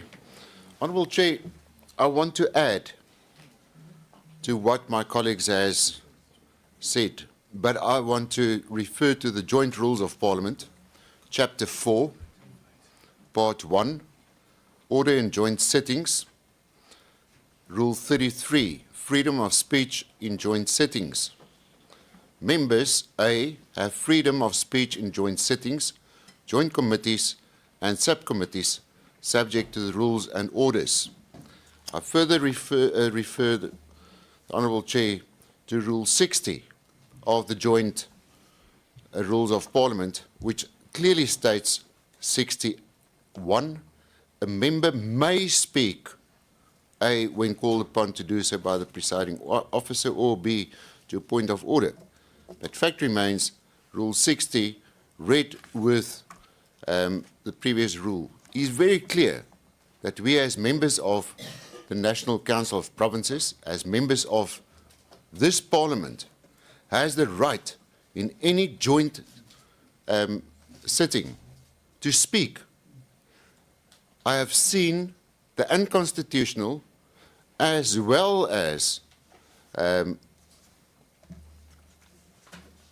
I don't want to call it illegal, but the invalid rulings by the presiding officer of the National Assembly or National Assembly's Committee on Finances. Honourable Chair, I think none of us around this table as members of the National Council of Provinces should be, in future, ever again, be disallowed our right, constitutional right, as members of Parliament and as members of the NCOP, not to speak in a joint sitting. I really take serious issue if a member of Parliament's right to speak is suppressed. That is not only unconstitutional, but that comes very close to illegal. The problem that we have now, since we could not make our inputs earlier, the question arises, are we going to repeat the process, or are we going to be a rubber stamp for the National Assembly? And we as National Council of Provinces, as the upper house of Parliament, is not supposed to be a rubber stamp for the National Assembly. We are supposed to have our own voice and to meet the obligations that the Constitution places upon us as members of the NCOP. So with those few kind words, I will end. Thank you, Madam Chair. No, thanks very much. I think, honourable members, I heard your comment and frustrations. I must indicate that there will be a letter written through the Chair of Chairs to also be sent to the National Assembly and also to the chairperson of the NCOP. But I must also indicate, honourable members, that we did a consultation with the legal department, Mr. Jenkins, when we started this to request the process, because as you know, what has been happening since all this, the issue of budget started. So we didn't want to be seen as if we are violating the processes, hence the issue of voting, because the anticipation was to say, how are we going to vote on each and every item, hence this whole thing. But I hear what you're saying, and then I think as a collective, as a committee, there will be a letter sent to the chairperson of the, the chairperson of the NCOP and the National Assembly, through also the chair of chairs, yourselves, and also the chairperson of the National Assembly, so that they can be able to look at that, because hence I'm saying there was a request from the legal department on how can we process this to avoid the legal challenge. Hence, you have seen each and everything. The honorable chairperson was so like trying to accommodate each and every party on whether everybody is satisfied on what should happen. So I think it's one of the things that it will gonna happen. So I think, honorable members, we can just go through our report. It is upon yourself to indicate if there was anything. If you wanted, I didn't interject too, please. So can I be allowed now? Because I allowed all of you to speak. So I think it is now our time. I'll be guided by your good self on how will be the process, because all of us, we have been listening. We also know that all the comments that has been happening are coming from our own political parties, and we know and we heard what they were saying. So it is upon yourself as a members now in the NCOP on what will be the way of processing the whole thing. It doesn't take away your rights of saying we want to highlight whatever that you want to highlight on our own, because here is the NCOP and the issue of the voting process and everything else. So I will be guided by yourself, so that we don't want to find ourselves also, honorable members, on a wrong side of the law, because that is what is critical. Each and every house has got its own way. We can be challenged, we can blame the others to say this is what you have done, but if ourselves we don't do things in a correct way, we can also challenge, like Honorable Ryder is saying, that if I was not happy about everything, I would have taken the matter up. But I think it's also upon yourself from the political parties to highlight, to say, even yourself, members of the National Assembly, from our parties, we should have questioned this, to say, why are you continuing this thing as a collective? So I will request Honorable Keza, and I noted Honorable Radebe, then the Honorable Ryder. Thank you. Sorry, Honorable Nguma. I thought you changed, Chair. No, I don't know if what you say I might interpret as saying that in addition to what we've already heard from our own political parties, then it means that we should strengthen what has already been submitted, or have additional views in terms of, because it will be the same, but it will be a matter of strengthening or agreeing with what they say, if I understand you correctly, Chair, so that we can be able to move like that, yes, to expedite the process. Remember, the reason why there was the approach of wanting to hold the discussion on their own was to say, we want, when there is a point on the point one, then we'll check whether we support or not support. You get what I'm saying? So if we are going to the introduction, then there is any comment or from any member, then we'll check on the majority. Hence, there was that an area whereby members were saying that part is the one that's going to delay. Because let's say on introduction, the member from the MK party will say, this is what is our view. Then the other one will say, no, this is not what we accept. We'll have to divide the house immediately to say, do you agree, not agree? Hence, there was that action that has happened. That is what I'm saying, because we have got the legal advice to say, based on that, this is how best you can deal with this thing, so that the issue of the budget could be able to be processed in a correct manner. So whatever that will be raising, honourable members, if you want to add any discussions around the matter, we'll have to also test this in the House. If the parties, honourable members agree, the majority agree, then we'll take it from there. That's how they did it. Thank you. Then it's fine, Chair. Where are we now in terms of this? Are we on? Where are we now? Yes, we are not yet there. I've noted you have raised your part. Then there's Honourable Ryder. Honourable Khadebe, Ryder, then Nguman. Thank you. No, thank you, Honourable Chairperson, because the process had been compromised in the first instance. What I would have said myself is that let's get this report as it was done. That's why I was indicating to you guys that type the report as it was being dealt with, so that by the time we sit like that, we have a black and white report in front of us, so that we go, because if we are going to take that route, it means that we'll be starting afresh again, reinventing the wheel again. But from what has happened, Chair, I think that you are correct that the political parties have expressed their views. We know where we stand. I think that let us just go straight to the issue of the adoption of the report. We agree with the fiscal framework or not, and then we adopt the report. But what report are we going to adopt when Mr. Mangwe, if that report is not in front of us? So what I suggest is that go out very quickly, print the report, and bring the report, because this one is like a draft report. Bring that report to us so that we can go through it thoroughly, and then we adopt it if necessary. Thank you, Chair. Honourable Khadebe, I think all of us were listening to the deliberations, all of us, and we're making the corrections on what is it, the agreement and the disagreement, all of us.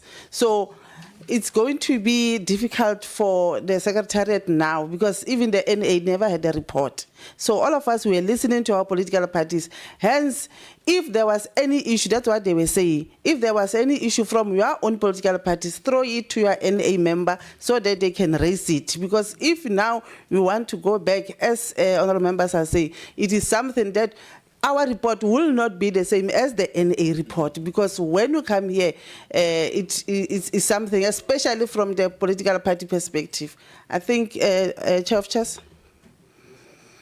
Thank you, Chairperson. You've forced me into a long comment now when I was going to make a short comment. But Chairperson, the point in a bicameral system of a second house is to have a less politically charged second look at legislation or a report. And therefore we should not be so firm on the fact that you've had, as you keep repeating, you've had guidance from your political parties and etc.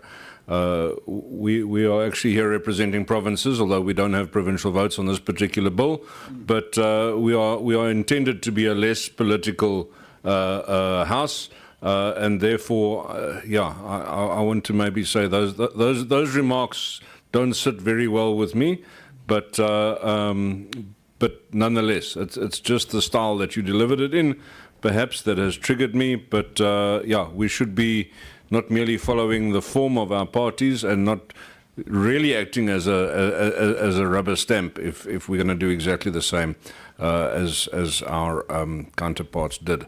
Having said that, Chairperson, I think the deliberations this morning covered everything that we needed to say.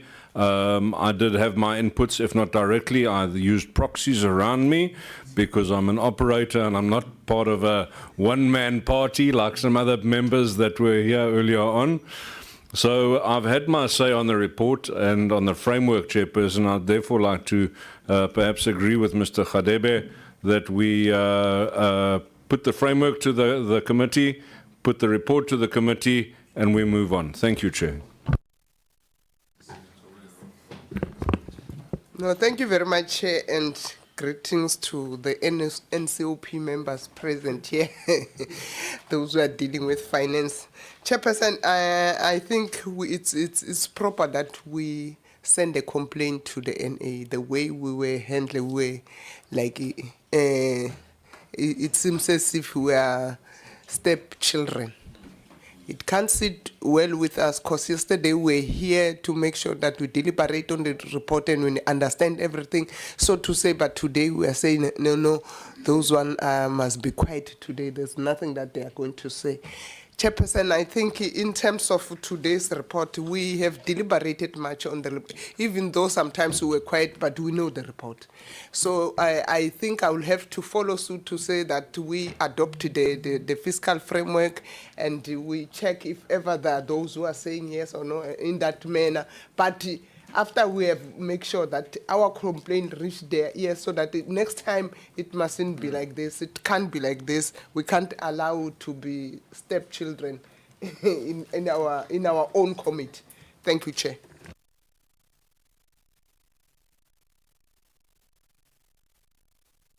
I think this is the last on the matter. Yes.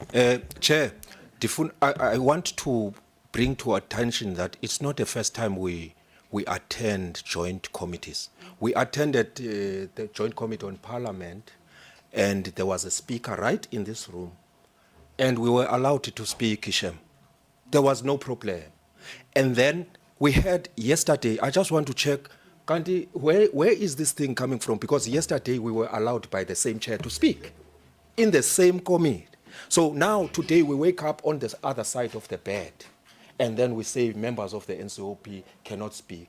But yesterday, with Khatebe being there, with Honorable Numalo being there, with Right, everybody was speaking under the same guidance of the same thinking. So I don't know that kind of treatment, whether if we are going to do that, then it's going to be a parliament of feelings.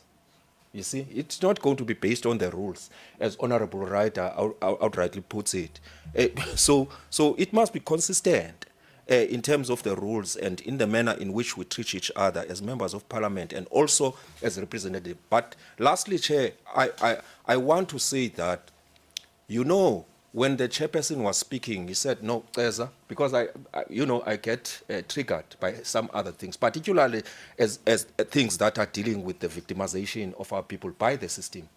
I get really emotional sometimes, but I do refrain and take guidance. But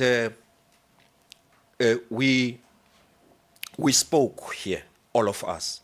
I'm talking on behalf of the EFF. The chairperson said, if you can't speak through your senior. So we spoke, the EFF pronounced itself here, and therefore we can't change that position, and when it comes to EFF, to NCOP, EFF, and then we say the other things. It's on record. We can't say anything else now. Thank you very much, Chair, for the opportunity. No, thanks, honorable members. I think all of us will agree. Please. And I indicated to you what triggered that, what happened here. All of us, we know what happened yesterday. So based on the situation and the sensitivity of this whole thing, that is how the legal department advises us, because we don't want members to say you should have requested the legal opinion. We have requested the legal opinion, and that is what has been advised. So, but I don't want a situation whereby honorable members will say you didn't allow us to comment or to take to go through the report and other things. So I'm allowing honorable members, if there is any part that you feel that there's a need for comment or recommendation, let it be so. Like Honorable Ceza have already indicated that the position, there is a position from the EFF. So I'm going to now pose a question. For now, we are in our process of the NCOP, so that we can be able to do things in a proper way. Having considered the 2025 Fiscal Framework and Revenue proposal, the Select Committee on Finance accept the 2025 Fiscal Framework and Revenue proposal. Can I check those who accept? Secretariat, can you count, please? It's 7, Chair. Including myself? Yeah, 7. Okay. It's 7. Those who amend? It's 2. 2. Thank you. Then we go to the report. Honorable Khadebe, can you please behave? It's now my meeting now. You see, I know the pains that you have been through, so, but let's try to do things in our own way. I don't want the Honorable Majola raise an objection to say you were intimidating him in the process. You see, we are very much sensitive now on this whole thing. Madam Yes. Chair. Thank you.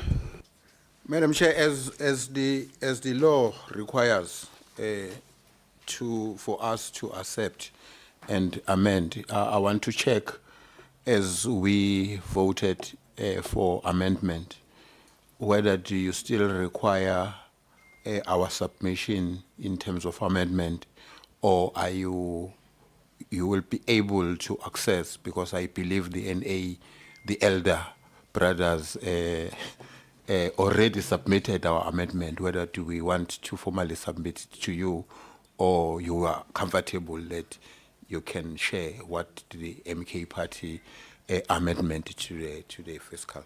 Thank you. I think the meeting is agreeing with the deliberations from the NA. So we'll be having the common report. We don't want it, and especially now that you have indicated that whatever has been discussed at the National Assembly, because we are party to that, and then obviously this is how we're going to move forward. Honorable Brett. And this is where the problem starts.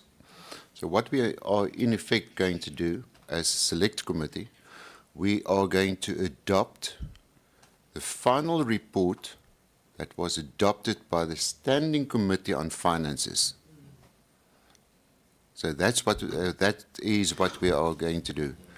There must be reference to the report, the final report that was adopted by the Standing Committee of the National Assembly, and that is the report that we are adopting then. Then it is not, yeah, that is the closest that we can come to a legal procedure, but that is also the furthest from our constitutional mandate as a National Council of Provinces, because now we are approaching this report and the adoption thereof in a senatorial manner as an upper house. So we are actually reviewing the National Assembly's Standing Committee on Finances report, and we say we agreed thereto, and therefore it becomes a report of the committee or the Select Committee on Finances. Honourable members, what has happened there is what happened there. It's unfortunate that the party is that we were part to the deliberations of the National Assembly select of the Standing Committee. So now, hence I've asked you if there is anyone who wants to deliberate. Then, honourable members, you said because we are part to the deliberations, we agree with whatever that has been happening there. That's what you said. Hence, we started with the issue of the fiscal framework on the accept or amend. Then the report, when it comes, it is our report as a select committee. It's not the standing committee report. Yes. So we are going to take away that standing committee report. It is now the select committee report that will be tabled to the plenary as a collective. Thank you. Now we are going to the report. We want to check if those who are supporting adopting the report, the adoption. I don't mean to interject you respectfully, Chair. The question is whether we can submit our submissions to you following the process that we have done, so that they form part of the report that you are going to own, because we do have a clause-by-clause submission in terms of how it should. And yesterday we submitted those, and whether we can submit it with you now that we are dealing with our process. Honourable members, I think there was a deliberations yesterday, and today everything that was indicated, it's been highlighted as on the red, and the members were able to engage on the matters.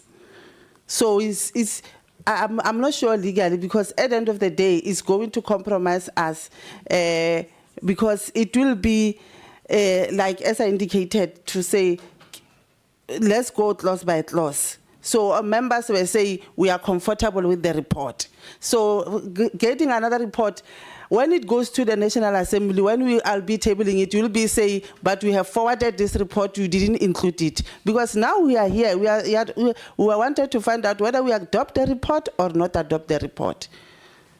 So that is what is now on the question. We have started with the fiscal framework, whether we accept or amend, we are done. So now we are on the report. The report is here.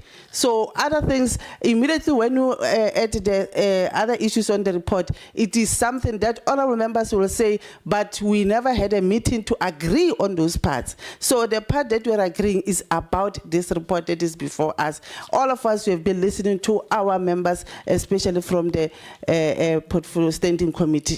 So now we are on the report, the adoption of the report, honorable members. So we want to check those who are adopting the report. Adoption of the report. 7, Chair.